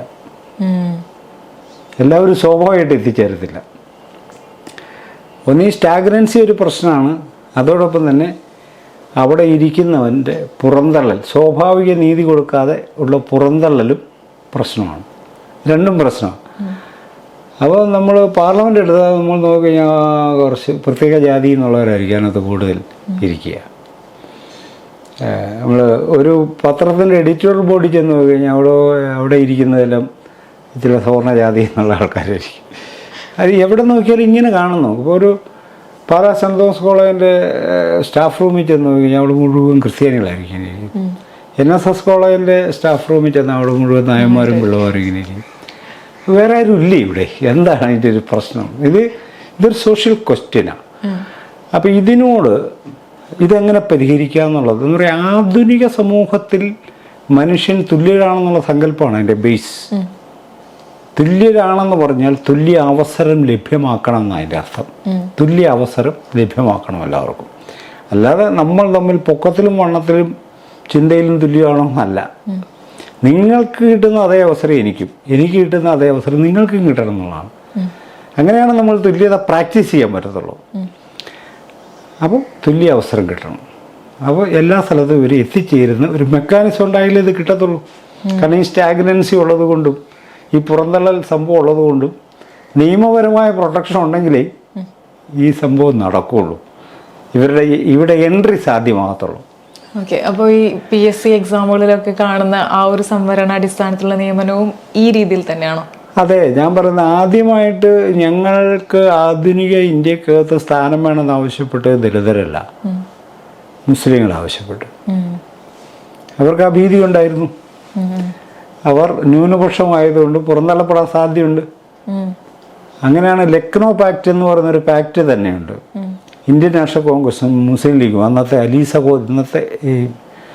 ഇന്നത്തെ മുസ്ലിം ലീഗല്ല, അന്ന് അലി സഹോദരന്മാർ 1906 ഉണ്ടാക്കിയ മുസ്ലിം ലീഗ് എന്ന് പറയുന്ന സംഘടനയാണ്. അവരും ഇന്ത്യൻ നാഷണൽ കോൺഗ്രസും തമ്മിൽ പുതിയൊരു കൗൺസിൽ ഉണ്ടായി വന്നാൽ, അഡ്മിനിസ്ട്രേറ്റീവ് കൗൺസിൽ ബ്രിട്ടീഷുകാരുടെ കീഴിലുണ്ടായി വന്നാൽ അതിനകത്ത് ഇത്ര ശതമാനം സീറ്റ് നിങ്ങൾക്ക് തരുമെന്ന് പറയുന്ന എഗ്രിമെൻറ്റിൽ ഇന്ത്യൻ നാഷണൽ കോൺഗ്രസ് ഒപ്പിടുന്നുണ്ട് 1914 ലക്നോ പാക്ട് എന്നറിയപ്പെടും. അങ്ങനെ എന്തുകൊണ്ട് ആ പാക്റ്റിന് കോൺഗ്രസ് സമ്മതിക്കുന്നത് എന്തുകൊണ്ടാണ്? ഇവർക്ക് സ്വാഭാവികമായിട്ട് അവിടെ ജയിച്ചു വരാൻ പറ്റില്ല എന്നുള്ള ബോധ്യമുള്ളത് കൊണ്ടാണല്ലോ. ഇതേ സാധനം തന്നെയാണ് ജയിച്ചു വരാൻ സാധ്യതയില്ലാത്ത ഒരു വിഭാഗം എന്ന നിലക്ക്, സ്വാഭാവിക നീതി ലഭ്യമാകാത്തൊരു വിഭാഗം നിലക്ക് ഈ ദലിതർക്കും നിയമപരമായി അവർക്ക് എൻട്രി അസാധ്യമാക്കുന്നു. സംവരണം എന്ന് പറയുന്നത് അവർക്ക് കൊടുക്കുന്ന പ്രത്യേക പരിഗണന അല്ലത്. സംഭവം എന്ന് പറഞ്ഞാൽ ഇവർക്ക് എൻട്രി കിട്ടില്ല എന്നതുകൊണ്ട് ഇവരുടെ എൻട്രി സാധ്യമാക്കുന്ന ഒരു കോൺസ്റ്റിറ്റ്യൂഷണൽ മെക്കാനിസമാണ് യഥാർത്ഥത്തിൽ സംവരണം എന്ന് പറയുന്നത്. ഭരണഘടനാ സംവിധാനമാണത്. അപ്പം നമ്മൾ രണ്ടുപേരും പരീക്ഷ എഴുതി ഒരേ മാർക്ക് കിട്ടി. ഇൻ്റർവ്യൂവിന് പോകുമ്പോൾ നമുക്ക് 2 മാർക്കായിരിക്കും. അതെ, മനസ്സിലായില്ലേ? അപ്പം അങ്ങനെ ഞാനിങ്ങനെ എല്ലാവരും അടുത്ത് ഞാൻ രണ്ടാമതായിക്കൊണ്ടിരിക്കുക. അപ്പം പിന്നെ ആധുനിക സ്റ്റേറ്റിൻ്റെ ഉത്തരവാദിത്തം എന്നോടുണ്ടല്ലോ, അത് നിറവേറ്റാൻ പറഞ്ഞ് അവരെ 10 പേരെ എടുക്കുമ്പം ഇവനെയും കൂടി എടുക്കണമെന്നാക്കി ഒരു വ്യവസ്ഥ എന്നിട്ട് അവരെ 9 പേരെ എടുക്കുമ്പം 10ാമത്തെ ആളായിട്ട് ഈ പട്ടിക വിഭാഗത്തിൽ നിന്നുള്ള ഇവനെ കൂടി എടുത്തോളം എന്ന് പറഞ്ഞു. അത്രയേ ഉള്ളൂ. ഇതിൻ്റെ സംവരണത്തിന് അത്രയേ അർത്ഥമുള്ളൂ. അതല്ലാതെ അതിന് മെറിറ്റുമായിട്ടൊരു ബന്ധവുമില്ല. It is directly link to justice. നീതിയുമായിട്ട് അതിന് ബന്ധം. പക്ഷെ ഞാനൊരു കാര്യം ചോദിച്ചോട്ടെ, ഇവിടെ നീതി എന്ന് പറഞ്ഞല്ലോ, ഇപ്പോൾ രണ്ട് കുട്ടികളെ തന്നെ നമുക്കെടുക്കാം. ഒരാൾ ഇതേപോലെ ദളിത് വിഭാഗത്തിൽപ്പെട്ടതും മറ്റൊരു കുട്ടി ആ വിഭാഗത്തിൽ പെടാത്തൊരു കുട്ടി. അപ്പോൾ റൊട്ടേഷൻ ചാർട്ട് പ്രകാരം ഇതേപോലെ ഈ 10 ആൾക്കാരുടെ കൂട്ടത്തിൽ ഒരാളെ കൂടി ഉൾപ്പെടുത്തണം എന്ന് പറയുമ്പോൾ 2 പേരുടെയും മാർക്സിലുള്ള ഡിഫറൻസും കൂടി നമ്മളിവിടെ പരിഗണിക്കുമല്ലോ. മറ്റേ കുട്ടിക്ക് ഉയർന്ന മാർക്കുണ്ട്, മെയിൻ ലിസ്റ്റിലാണ് ആ കുട്ടിയെങ്കിൽ, ഈ പറയുന്ന കുട്ടി മാർക്ക് കുറവാണ്, കട്ട് ഓഫ് മാർക്കിലും താഴെയാണെങ്കിൽ അവിടെ ആ കുട്ടിയെ നിഷേധിച്ച് ഈ കുട്ടിക്ക് സംവരണ പ്രകാരം ജോലിയിലേക്ക് കയറ്റം കിട്ടുമ്പോൾ, സ്ഥാനം കിട്ടുമ്പോൾ, അത് അവിടെ ഒരു നീതി നിഷേധമല്ലേ നടക്കുന്നത്? അല്ലെന്ന് പറയാൻ കാര്യം, ഈ കുട്ടിക്ക് കിട്ടാതെ പോയ കുട്ടിക്ക് കൂടുതൽ മാർക്കുണ്ടെന്ന് പറയുന്നത് എന്തർത്ഥത്തിലാ? ആരെ അപേക്ഷിച്ച? ഈ കുട്ടിയെ അപേക്ഷിച്ച് കിട്ടിയ കുട്ടിയെ കിട്ടിയ എന്ന് പറഞ്ഞാൽ SC കുട്ടിയെ അപേക്ഷിച്ച് ഈ കുട്ടിക്ക് മാർക്ക് കൂടുതലുണ്ട്. ജനറൽ വിഭാഗത്തിലുള്ള കുട്ടിക്ക് മാർക്ക് കൂടുതലുണ്ട്. ബാക്കിയുള്ള ജനറൽ കുട്ടികളെ അപേക്ഷിച്ച് ഈ കുട്ടിക്ക് എത്ര മാർക്കുണ്ട്? കൂടുതൽ മാർക്കുണ്ടോ? ഇല്ല, കുറവാ. പക്ഷെ മെയിൻ ലിസ്റ്റിലാണ്. ഞാൻ ചോദിക്കുന്നതിന് ഉത്തരം പറയുന്നത് കുറവാ. അപ്പോൾ ഇന്ത്യൻ സിസ്റ്റം ഓഫ് റിക്രൂട്ട്മെന്റ് അനുസരിച്ച് 50% സീറ്റുകൾ മാറ്റിവെച്ചിരിക്കുക ഈ കുട്ടിക്ക് മത്സരിക്കാനാണ്. മനസ്സിലായ? ഈ കുട്ടിക്ക് മത്സരിക്കാൻ 50 സീറ്റ് മാറ്റി വെച്ചേക്കുക. ബാക്കിയുള്ള 50 എല്ലാവർക്കും കൂടി 10 മത്സരിക്കുന്നത്. ഇവൻ 10 മത്സരിക്കുന്നത്. 10 സീറ്റിലാണ് ഇവന് കിട്ടത്തുള്ളൂ. 100 വന്നാൽ 10 ഇവന് കിട്ടത്തുള്ളൂ. അപ്പം ഈ 50 പേരോട് തോറ്റവനാണ് 10 പേരിൽ നിന്ന് തിരഞ്ഞെടുക്കപ്പെടുന്നതിനേക്കാൾ മിടുക്കനാണ് ഞാനെന്ന് പറയുന്നത്. ഈ മെറിറ്റ് എന്ന് പറയുന്നത് ഇറ്റ് ഈസ് കോണ്ടെക്സ്റ്റൽ, അതായത് ഹിസ്റ്റോറിക്കലി കൺസ്ട്രക്റ്റഡ് ആണ് സംഭവം. അതായത് ഞാൻ 10ാം ക്ലാസ്സിൽ പഠിക്കുന്ന ഞാൻ 3ാം ക്ലാസ്സിലെ പരീക്ഷ എഴുതുകയുള്ളെന്ന് നിർബന്ധിക്കരുത്. അത് ഇറ്റ് ഈസ് നോട്ട്, അതൊരു മെറിറ്റിൻ്റെ ലക്ഷണമല്ല. 10ാം ക്ലാസ്സിൽ പഠിക്കുന്ന ഞാൻ 5ാം ക്ലാസ്സിലെ പരീക്ഷ എഴുതാൻ ഞാൻ ജയിക്കുമായിരുന്നെന്ന് പറയരുത്. 10ാം ക്ലാസ്സിൽ തന്നെ എഴുതാൻ ബാധ്യസ്ഥമാണ്. അപ്പോൾ ഇന്ത്യക്കകത്ത് ഇന്ത്യൻ സ്റ്റേറ്റ് ജസ്റ്റിസ് വിതരണം ചെയ്യുന്നതിൻ്റെ ഭാഗമായിട്ടാണ് റിക്രൂട്ടിംഗ് സിസ്റ്റം ഉണ്ടാക്കിയിരിക്കുന്നത്. ആ സിസ്റ്റത്തിനകത്ത് പ്രത്യേക പരിഗണന കിട്ടുന്ന നിരവധി വിഭാഗങ്ങളുണ്ട്. അവർക്ക് ആ പ്രത്യേക പരിഗണന കൊടുക്കേണ്ടി വരുന്നത് തന്നെ ഈ 50-കകത്ത്. ഇപ്പം ഞാൻ LICയിൽ ജോലി ചെയ്തൊരാളാണ്. അതിൻ്റെ പരീക്ഷ എഴുതി ഇപ്പോൾ പട്ടിക വിഭാഗത്തിൽ 1ാം സ്ഥാനക്കാരനായിരുന്നു ഞാൻ. 1ാം സ്ഥാനക്കാരൻ. പക്ഷേ എനിക്ക് മെറിറ്റിലല്ല ജോലി കിട്ടിയത്, SC സ്റ്റാറ്റസിലാണ് ജോലി കിട്ടിയത്. എന്താ? ഞാൻ ജനറൽ ലിസ്റ്റിലുള്ള ആളാന്നേ. ഞാൻ സിവിൽ സർവീസ് പരീക്ഷയുടെ പ്രിലിമിനറി ജയിച്ച ഒരാളാണ്. ആ സമയത്താണ് ഈ പരീക്ഷ എഴുതുന്നത്. അപ്പൊ ജനറലി നോക്കുകയാണെങ്കിൽ എത്രാം റാങ്ക് ആയിരുന്നു? അപ്പോൾ മേ ബി ഒരു 10-നകത്ത് ഉറപ്പായിട്ടും വരുമായിരുന്നു. SC വിഭാഗത്തിൽ ഫസ്റ്റ് ആയിരുന്നു. അപ്പോൾ ഇവർ ചെയ്ത പണി എന്നാന്ന് ചോദിച്ചാൽ, ഏറ്റവും മുകളിലുള്ള പട്ടികജാതിക്കാരുടെ 10 പേരെ, ആ ലിസ്റ്റിൽ ഏറ്റവും മുകളിലുള്ള പട്ടികജാതിക്കാരായ 10 പേരെ ബാക്ക്ലോഗ് വേക്കൻസിയിലേക്ക് നിയമിച്ചു. പട്ടികജാതിക്കാർക്ക് ബാക്ക്ലോഗ് വേക്കൻസി ഉണ്ടായിരുന്നു. അപ്പോൾ എനിക്ക് എവിടെ കിട്ടി? ഏത് പിൻവാതിൽ നിയമനമാണോ? അല്ലല്ല, ബാക്ക്ലോഗ് വേക്കൻസി നേരത്തെ ഒഴിവുണ്ടായിരുന്നതും ഫില്ല് ചെയ്യാതിരുന്നതുമായ അതിലേക്ക് എന്നെ വെച്ചു. അപ്പോൾ എൻ്റെ താഴെ 11ാമത് വരുന്നവൻ ഒരിക്കലും മെറിറ്റ് ലിസ്റ്റിലേക്ക് വരുന്നില്ല. ഇവർ യഥാർത്ഥം ചെയ്യേണ്ടുന്ന ആ ലിസ്റ്റിൽ ഏറ്റവും താഴെയുള്ള 10 പേരായിരുന്നു ബാക്ക്ലോഗിൽ ചെയ്തിരുന്നെങ്കിൽ ഞങ്ങൾ ഒരു 5 പേരെങ്കിലും മെറിറ്റ് ലിസ്റ്റ് വരുമായിരുന്നു.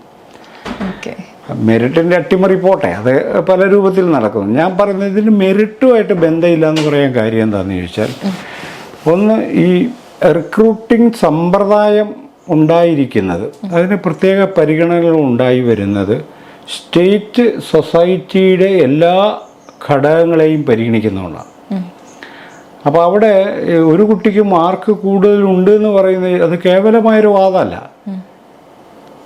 ഇൻ റിലേഷൻ ടു സംവൺ, അതാരാണ്?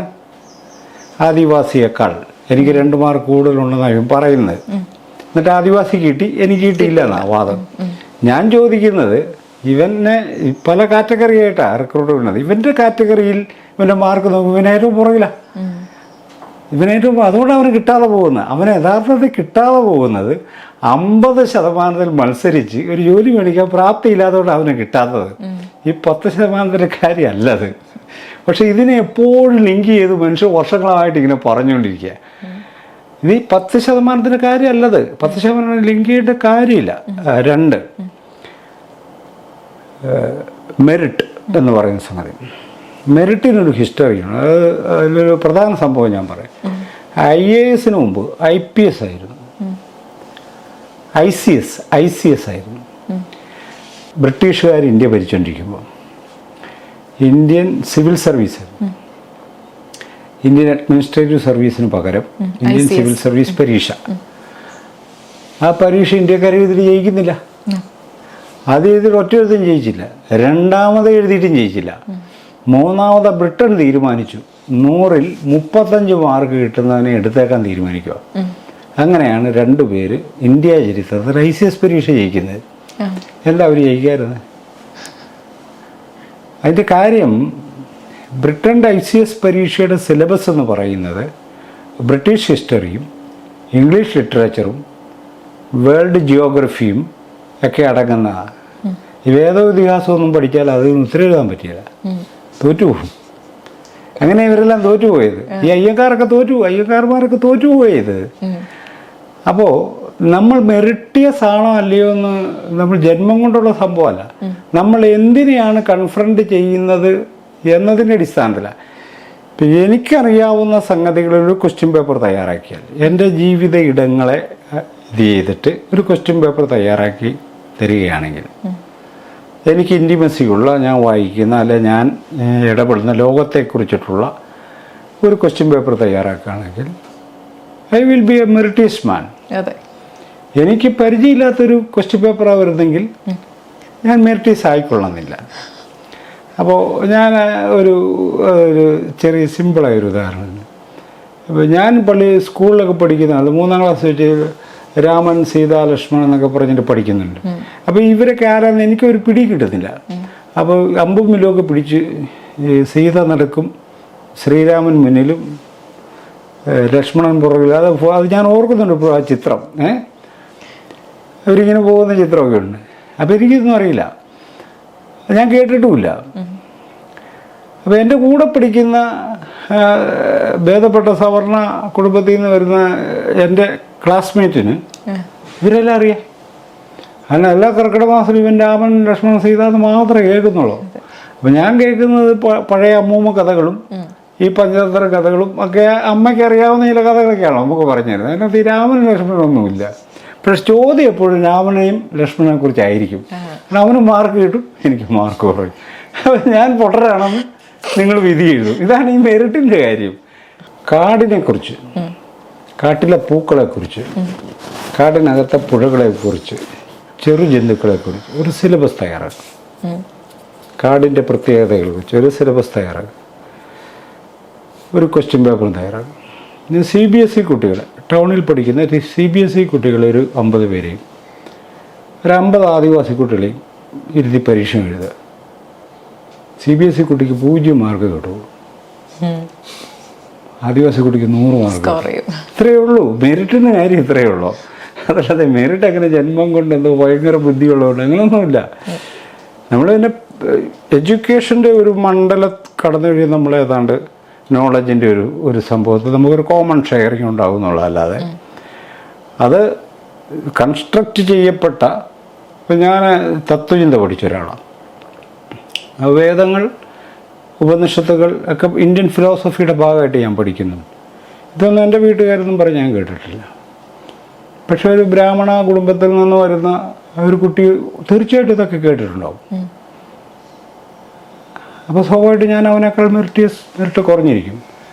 അപ്പോൾ നമ്മൾ പിന്നെ അക്കാര്യത്തിൽ വളരെ വാശിയുള്ളതുകൊണ്ട് ഞാൻ 1.5 റാങ്കിലാണ് ജയിച്ചത്, BAക്കും MAക്കും. നമ്മൾ വിട്ടുകൊടുക്കില്ല എന്നൊക്കെ തീരുമാനിക്കാൻ പ്രാപ്തി ഉണ്ടായിരുന്നുകൊണ്ട് നമ്മൾ അങ്ങനെ നിന്നതാണ്. അല്ലെ സ്വാഭാവികമാണെങ്കിൽ നമ്മൾ പുറകെ പോകും. ഇതാണ് അതിൻ്റെ കാര്യം. എൻ്റെ മെറിറ്റ് അങ്ങനെ ജന്മം കൊണ്ടൊന്നുമില്ല, അതൊക്കെ വെറുതെ പറയുന്നത് മിത്ത. അല്ല, ആ തോറ്റവനോട് പറയാം 50 പേരോട് മത്സരിച്ച് ജയിക്കാൻ പറയാം, 10 പേരെ വിട്ടേക്കാൻ പറ, അത്രയുള്ളൂ. ഈ ഒരു ചോദ്യം സാറിന് ഒരുപാട് ഇഷ്ടപ്പെടുന്ന എൻ്റെ ഒരു സുഹൃത്തിന് വേണ്ടിയാണ്. അപ്പോൾ ആ സുഹൃത്തിൻ്റെ ആവശ്യപ്രകാരമാണ് ഞാൻ സാറിനോട് ഇത് ചോദിക്കുന്നത്. ഇപ്പോഴത്തെ സാമൂഹ്യ വ്യവസ്ഥയിൽ താങ്കൾ സന്തുഷ്ടനാണോ? അതാണ് ഒന്നാമത്തെ ചോദ്യം. താങ്കൾ സന്തുഷ്ടനാണോ? അല്ല. സന്തുഷ്ടനാണെങ്കിൽ ഞാൻ ഈ വീട്ടിൽ നിന്ന് പുറത്തിറങ്ങാതെ ഇവിടെ തന്നെ ഇരിക്കുമായിരുന്നു. കാരണം അങ്ങനെ സന്തുഷ്ടിപ്പെടാൻ മാത്രം സന്തോഷകരമായ കാര്യങ്ങൾ നടക്കുന്ന ഒരു ലോകത്തല്ല ഞാൻ ജീവിക്കുന്നത് എന്നൊരു ബോധ്യമാണ് എനിക്കുള്ളത്. അത് നേരത്തെ ജോലിയൊക്കെ ചെയ്യുന്ന കാലത്തും അതങ്ങനെ തന്നെ ബോധ്യപ്പെട്ടിരുന്നു. അപ്പോൾ അതുകൊണ്ട് തന്നെ സന്തുഷ്ടിപ്പെടാനല്ല പറ്റുന്ന ഒരു മനോനിലയിലല്ല എൻ്റെ അറിവും എൻ്റെ പ്രവർത്തനങ്ങളും എന്നെ കൊണ്ട് എത്തിച്ചിരിക്കുന്നത്. അത് ശരിയാണോ തെറ്റാണോ എന്നുള്ളത് വേറൊരു കാര്യമാണ്. പക്ഷെ ഞാൻ കൺവിൻസ്ഡായ, ഞാനിപ്പോൾ എത്തി നിൽക്കുന്ന പൊസിഷനിൽ ഒട്ടും തൃപ്തനല്ലാത്ത ഒരാളാണ് ഞാൻ. കുറച്ചുകൂടി മെച്ചപ്പെട്ട ജീവിതം മനുഷ്യന് സാധ്യമാണെന്ന് വിചാരിക്കുന്ന ഒരാളാണ് ഞാൻ. നമ്മൾ വിചാരിച്ചാൽ പോലും നമ്മുടെ ജീവിതത്തെ മാറ്റാൻ കഴിയുമായിരിക്കെ അതിന് പോലും സന്നദ്ധമല്ലാത്ത മനുഷ്യർക്കിടയിൽ ജീവിക്കുക എന്നത് തികച്ചും സങ്കടകരമായ കാര്യമാണ്. നമ്മൾ വിചാരിച്ചാൽ നമുക്ക് ചില കാര്യങ്ങൾ പരിഹരിക്കാൻ പറ്റും വ്യക്തി എന്ന നിലക്ക്. അതിന് പോലും സന്നദ്ധമല്ലാത്ത മനുഷ്യർക്കിടയിൽ ജീവിക്കുക എന്ന് പറയുന്നത് തികച്ചും സങ്കടകരമായ കാര്യമാണ്. അത് വ്യക്തിപരമല്ല സങ്കടം. അപ്പോൾ അതുകൊണ്ടാണ് ഞാനൊരു പൊതുപ്രവർത്തന രംഗത്തെ എൻ്റെ കർമ്മ മേഖലയിൽ തിരഞ്ഞെടുത്തത് തന്നെ. കാരണം നമ്മൾ ഇടപെടണം. കേവലമായ ആ ഒരു ജ്ഞാന വ്യവഹാരത്തിനപ്പുറം പ്രാക്ടിക്കലി ഇടപെടുന്ന ഒരാളായിരിക്കണമെന്ന് എനിക്ക് തോന്നാൻ കാരണം ഈ അസംതൃപ്തിയാണ്. അക്കാര്യത്തിൽ എനിക്ക് ഡോക്ടർ BR അംബേദ്കറാണ് മാതൃക. അദ്ദേഹം ഒരു മഹാജ്ഞാനിയായിരുന്നപ്പോൾ തന്നെ ആ ജ്ഞാനം മുഴുവനും ഈ ഇന്ത്യൻ ജനതയ്ക്ക് വേണ്ടി സമർപ്പിച്ച ഒരാളാണ്. ഒരിക്കൽ പോലും സ്വന്തം ജീവിതത്തിൻ്റെ സുഖസൗകര്യങ്ങൾ മാത്രം നോക്കാതെ കാര്യങ്ങൾ ചെയ്യാൻ ശ്രമിച്ച ഒരാളാണ്. അംബേദ്കറോടൊപ്പം ഒന്നും എത്താൻ നമുക്ക് കഴിയില്ലെങ്കിൽ അദ്ദേഹത്തെ ഒരു വലിയ മാതൃകയായി സ്വീകരിച്ചിട്ടുള്ള ആളെന്ന നിലക്ക് ജോലിയുള്ളപ്പോഴും ഇല്ലാത്തപ്പോഴും പൈസയുള്ളപ്പോഴും ഇല്ലാത്തപ്പോഴും ഒക്കെ സാമൂഹ്യ ജീവിതത്തിൽ ഉറച്ചു നിൽക്കാൻ കഴിഞ്ഞിട്ടുണ്ട് നാളിതുവരെ. അതുകൊണ്ട് ഇന്നത്തെ അവസ്ഥയിൽ സന്തോഷകരമായിരിക്കാനോ തൃപ്തനായിരിക്കാനോ പറ്റുന്നൊരന്തരീക്ഷം നമ്മുടെ സമൂഹത്തിലില്ല. കൂടുതൽ കൂടുതൽ വഷളായിക്കൊണ്ടിരിക്കുന്ന ഒരു അന്തരീക്ഷത്തിലാണ് ജീവിക്കുന്നത്. അപ്പോൾ അതുകൊണ്ട് തന്നെ പുതിയ അന്വേഷണങ്ങളും പഠനങ്ങളും പുതിയ പ്രവർത്തന മാതൃകകളും ഒക്കെയാണ് ഇപ്പോൾ കൂടുതൽ സജീവമായി മുന്നിലുള്ളത്. അത്തരം പ്രവർത്തനങ്ങൾ കുറച്ച് മുന്നോട്ട് പോകാൻ കഴിയുന്നുണ്ട് എന്നുള്ള കാര്യം മാത്രമാണ് ഒരു സംതൃപ്തമായ കാര്യം. അങ്ങനെ ഇരിക്കുന്ന ആ സിറ്റുവേഷനിലും വളരെ ഹാപ്പി ആയിട്ട് വളരെ പ്ലസന്റ് ആയിട്ട് ബിഹേവ് ചെയ്യാനായിട്ടുള്ള സാറിന്റെ ഫോമുല എന്താണെന്നും കൂടി ചോദിച്ചു. ഞാനൊരു അസാധാരണ മനുഷ്യനാണെന്ന് സ്വയം കരുതുന്ന ആളല്ല. വളരെ സാധാരണ മനുഷ്യനാണ്. സാധാരണ മനുഷ്യൻ എന്ന് പറഞ്ഞാൽ ഒരു കുടുംബവും കുട്ടികൾ, എൻ്റെ ജെസ്സി, അവരൊക്കെ ആയിട്ട് വളരെ സാധാരണ ജീവിതം ജീവിക്കുന്ന ഒരാളാണ്. അതല്ലാതെ അവിടെ അവരും എന്നെ എന്തോ ഒരു അസാധാരണ ജീവിയായിട്ടൊന്നും അങ്ങനെ ഒരു അന്തരീക്ഷം ഈ വീടിനകത്തില്ല. അതെനിക്ക് നല്ല ഉറപ്പാണ്. ഈ വീടിനകത്ത് ഒരു സാധാരണ ജീവിതത്തിൻ്റെ അന്തരീക്ഷം തന്നെയുണ്ട്. അപ്പോൾ അതുകൊണ്ട് തന്നെ എനിക്ക് അധിക ഭാരമില്ലാത്തൊരു മനുഷ്യനാണ്. പുറത്തേക്ക് ഒറ്റയ്ക്ക് പോകാൻ പാടില്ല. പുറത്തേക്ക് പോകുമ്പോൾ കാറിൽ പോകണം. പുറത്തേക്ക് പോകുമ്പോൾ ആൾക്കാർ കാണുമോ, അത് മോശമാണോ, ഇങ്ങനെയൊന്നും എന്നെ അലട്ടാറില്ല. ഞാൻ ഒറ്റയ്ക്ക് ഇവിടുന്ന് ബസ്സിലൊക്കെ കയറി എവിടെ വേണേലും പോകുന്ന ഒരാളാണ്. ഒത്തിരി പേരെന്നെ തിരിച്ചറിയുകയൊക്കെ ചെയ്യും. വന്ന് സംസാരിക്കുക, അവരുടെ വർത്തമാനം പറയും എന്നുള്ളതല്ലാതെ അത് ഇനി കുറച്ചൊന്ന് വേറെ ലെവലിൽ അങ്ങനെയൊന്നും ജീവിതത്തിൽ ഒരിക്കലും ആഗ്രഹിക്കാത്ത ആളാണ്. അതുകൊണ്ട് ചെയ്യാനും ഉദ്ദേശിക്കുന്നില്ല ഇനി. കാരണം നമ്മൾ ഈ സാധാരണ ജീവിതത്തിൽ നിന്ന് ജീവിതം ജീവിച്ചു കൊണ്ടിരിക്കുമ്പോൾ തന്നെ ചില അസാധാരണ കാര്യങ്ങളുടെ ഭാഗമാകാൻ പറ്റിയേക്കും. അതാണ് ജീവിതത്തിൻ്റെ ഒരു സന്തോഷം എന്ന് പറയുന്നത്. അതല്ലാതെ മനുഷ്യനിങ്ങനെ പ്രത്യേക വേഷം കെട്ടൊക്കെ നടത്തി പ്രത്യേക രീതിയിൽ ഡ്രസ്സ് ധരിക്കുക, 100-150 പുസ്തകം എഴുതുക, ഇതൊന്നും ഒരു വലിയ കാര്യമായിട്ട് ഞാനൊരിക്കലും കണ്ടിട്ടില്ല. പുസ്തകം എഴുതേണ്ടത് നമ്മൾ എഴുതുക എന്നുള്ളതല്ലാതെ ഇവരൊക്കെ എഴുതുന്ന പുസ്തകങ്ങളൊക്കെ ആരെങ്കിലുമൊക്കെ വായിക്കുന്നുണ്ടോ എന്ന് പോലും എനിക്ക് സംശയമുണ്ട്. ശരിക്കും പറഞ്ഞാൽ വളരെ നമ്മൾ നോക്കിയാൽ അത് കഴിഞ്ഞാൽ ഒരു 50 കൊല്ലത്തിന് മുമ്പ് ഇറങ്ങിയ പുസ്തകങ്ങൾ നമ്മൾ നോക്കി 100 കണക്കിന് പുസ്തകങ്ങൾ ഇറങ്ങിയിട്ടുണ്ട്. നമ്മുടെ ഓർമ്മയിൽ 2-3 പുസ്തകം കാണത്തുള്ളൂ. അതേ ഉള്ളൂ. ബാക്കിയൊക്കെ യഥാർത്ഥത്തിൽ അന്ന് ഈ ആവശ്യ കമ്മിറ്റിക്കാർ എഴുതി പിടിപ്പിച്ച പുസ്തകങ്ങളാണ്. അതൊക്കെ ആൾക്കാർ മറന്നുപോകും. ആൾക്കാരുടെ മുന്നിൽ അങ്ങനെ ഒരു സന്തോഷം ഞാൻ അഭിനയിക്കാറൊന്നുമില്ല. എന്നെക്കുറിച്ച് അങ്ങനെ കണ്ടിട്ട് സംസാരിക്കുന്നില്ല എന്ന പരാതിയും കൂടി ഉള്ള ഒരാളാണ് ഞാൻ പലപ്പോഴും ആൾക്കാരെ ഐഡൻറ്റിഫൈ ചെയ്യാറില്ല. അങ്ങനെ ഒരു തകരാറുള്ള ഒരാളാണ്. അതൊരു തകരാറായിട്ടാണ് ഞാൻ മനസ്സിലാക്കുന്നത്. ആൾക്കാരെ ഐഡൻറ്റിഫൈ ചെയ്യാൻ ചെറിയൊരു പ്രശ്നമുണ്ട് പെട്ടെന്ന്, ഇന്നയാളാണ്. അപ്പോൾ അതുകൊണ്ട് ഒരു പക്ഷേ ഞാൻ സംസാരിക്കാതെ പോകും. എനിക്ക് അവരോട് എൻ്റെ ചെറുപ്പത്തിലൊരു അനുഭവം, എനിക്ക് വളരെ സാധാരണ മനുഷ്യർ എന്നോട് സംസാരിച്ചില്ലെങ്കിൽ സങ്കടം വരുന്ന ഒരാളായിരുന്നു ഞാൻ. നാട്ടിലെ മാന്യന്മാർ സംസാരിക്കാത്തതിൽ ഒരിക്കലും എന്നെ ബാധിക്കാത്ത കാര്യം എന്ന് പറഞ്ഞാൽ, ഞാൻ സിവിൽ സർവീസിൻ്റെ പരീക്ഷ ജയിച്ചു എന്നുള്ള വാർത്ത പുറത്തു വന്നത് രാത്രി കാറിലും, അന്നൊക്കെ കാറും സ്കൂട്ടറും 89-90 കാര്യമാണ് പറയുന്നത്. കാറും സ്കൂട്ടറും ഒക്കെ നാട്ടിൻപുറത്ത് വളരെ റയറാണ്. അതുപോലും കാറിലൊക്കെ ആൾക്കാർ വന്ന്, നാട്ടിലെ പ്രമാണിമാരൊക്കെ വന്ന് എന്നെ കാണുകയും എന്നെ പ്രോത്സാഹിപ്പിക്കുകയും ചെയ്യുന്നു. അപ്പോൾ എനിക്ക് അവരോടൊന്നും അന്നൊരു വലിയ ആദരവൊന്നും തോന്നിയിട്ടില്ല. പക്ഷേ അവർ വളരെ സാധാരണക്കാരായ ഒരു മനുഷ്യനെ കണ്ടിട്ട് മൈൻഡ് ചെയ്യാതെ പോയാൽ എനിക്കൊരു വിഷമം തോന്നും. എന്തായിരിക്കും ഇയാളെ കണ്ടിട്ട് കാണാത്ത പോലെ പോയത് എന്ന് തോന്നുന്ന ഒരാളായിരുന്നു. അത് വലിയ ഗുണമായിട്ട് പറയല്ല, അങ്ങനെ ഒരു മനോനില എനിക്കുണ്ടായിരുന്നു. അപ്പം അതുകൊണ്ട് അത് സന്തോഷവാനാണെന്ന് നിങ്ങൾ പറഞ്ഞ സുഹൃത്തിന് തോന്നിയിട്ടുണ്ടെങ്കിൽ അതിലെനിക്ക് സന്തോഷമുണ്ട്.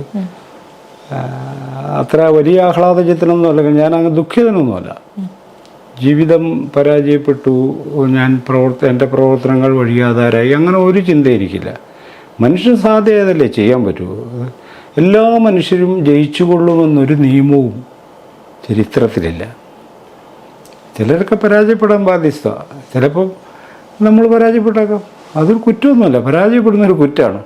ഡേറ്റോവ്സ്കിയുടെ ഒരു നോവലിലെ ദൈവമേ ദരിദ്രനായിരിക്കുന്നൊരു കുറ്റാണോ എന്ന് ചോദിക്കുന്നത് എന്ന് പറയുന്ന പോലെ പരാജയപ്പെടാവുന്നേ, അതൊക്കെ എപ്പോഴും അത് നമ്മൾ പ്രതീക്ഷിക്കണം. കാരണം ബുദ്ധൻ പറയുന്നത് നമ്മൾ സ്വയം സംശയിക്കുന്നവരായിരിക്കണം. നമ്മൾ ശരിയാണോ എന്ന് സ്വയം സംശയിച്ചുകൊണ്ടിരുന്നാൽ ഇത്തരം കാര്യങ്ങൾക്കൊക്കെ പരിഹാരമാവും. അതുകൊണ്ട് എനിക്ക് അധികമായ സന്തോഷമോ അധികമായ ദുഃഖമോ ഒന്നുമില്ല. ഒരു സാധാരണ മനുഷ്യനായിട്ട് ജീവിച്ചു മരിച്ചു പോകണമെന്നുള്ള സാധാരണ ആഗ്രഹം മാത്രമേ ഉള്ളൂ. അപ്പോൾ ആ കൂടെ ചില കാര്യങ്ങളിലൊക്കെ ഇടപെടാൻ പറ്റുന്നുണ്ട്, അതൊരു വലിയ സന്തോഷമുള്ളൊരു കാര്യമാണ്. അന്നത്തെ തെരഞ്ഞെടുപ്പ് തെറ്റായിരുന്നില്ല എന്ന് ഇപ്പോഴും എനിക്ക് തോന്നുന്നുണ്ട്. 22 വയസ്സുള്ളപ്പം പൊതുപ്രവർത്തനം ഒരു മേഖലയിൽ തിരഞ്ഞെടുത്തത് തെറ്റിപ്പോയിട്ടില്ല എന്ന ഉറച്ച ബോധ്യം എനിക്കുണ്ട്. Thank you so much. അപ്പോൾ എൻ്റെ സുഹൃത്തും തൃപ്തനായിരിക്കും ഈ ഒരു മറുപടി വിശ്വസിക്കുന്നു. പിന്നെ ഇത്രയും നേരം നമ്മളുമായിട്ട് ഒരുപാട് ആൾക്കാർക്ക്, സാധാരണക്കാർക്ക് അറിയാൻ ആഗ്രഹിക്കുന്ന ഒരുപാട് അറിവുകളാണ് ഇപ്പോൾ സാർ നമുക്ക് വേണ്ടി പകർന്നു തന്നിട്ടുള്ളത്. അപ്പോൾ അതിന് ഒത്തിരിയേറെ നന്ദി.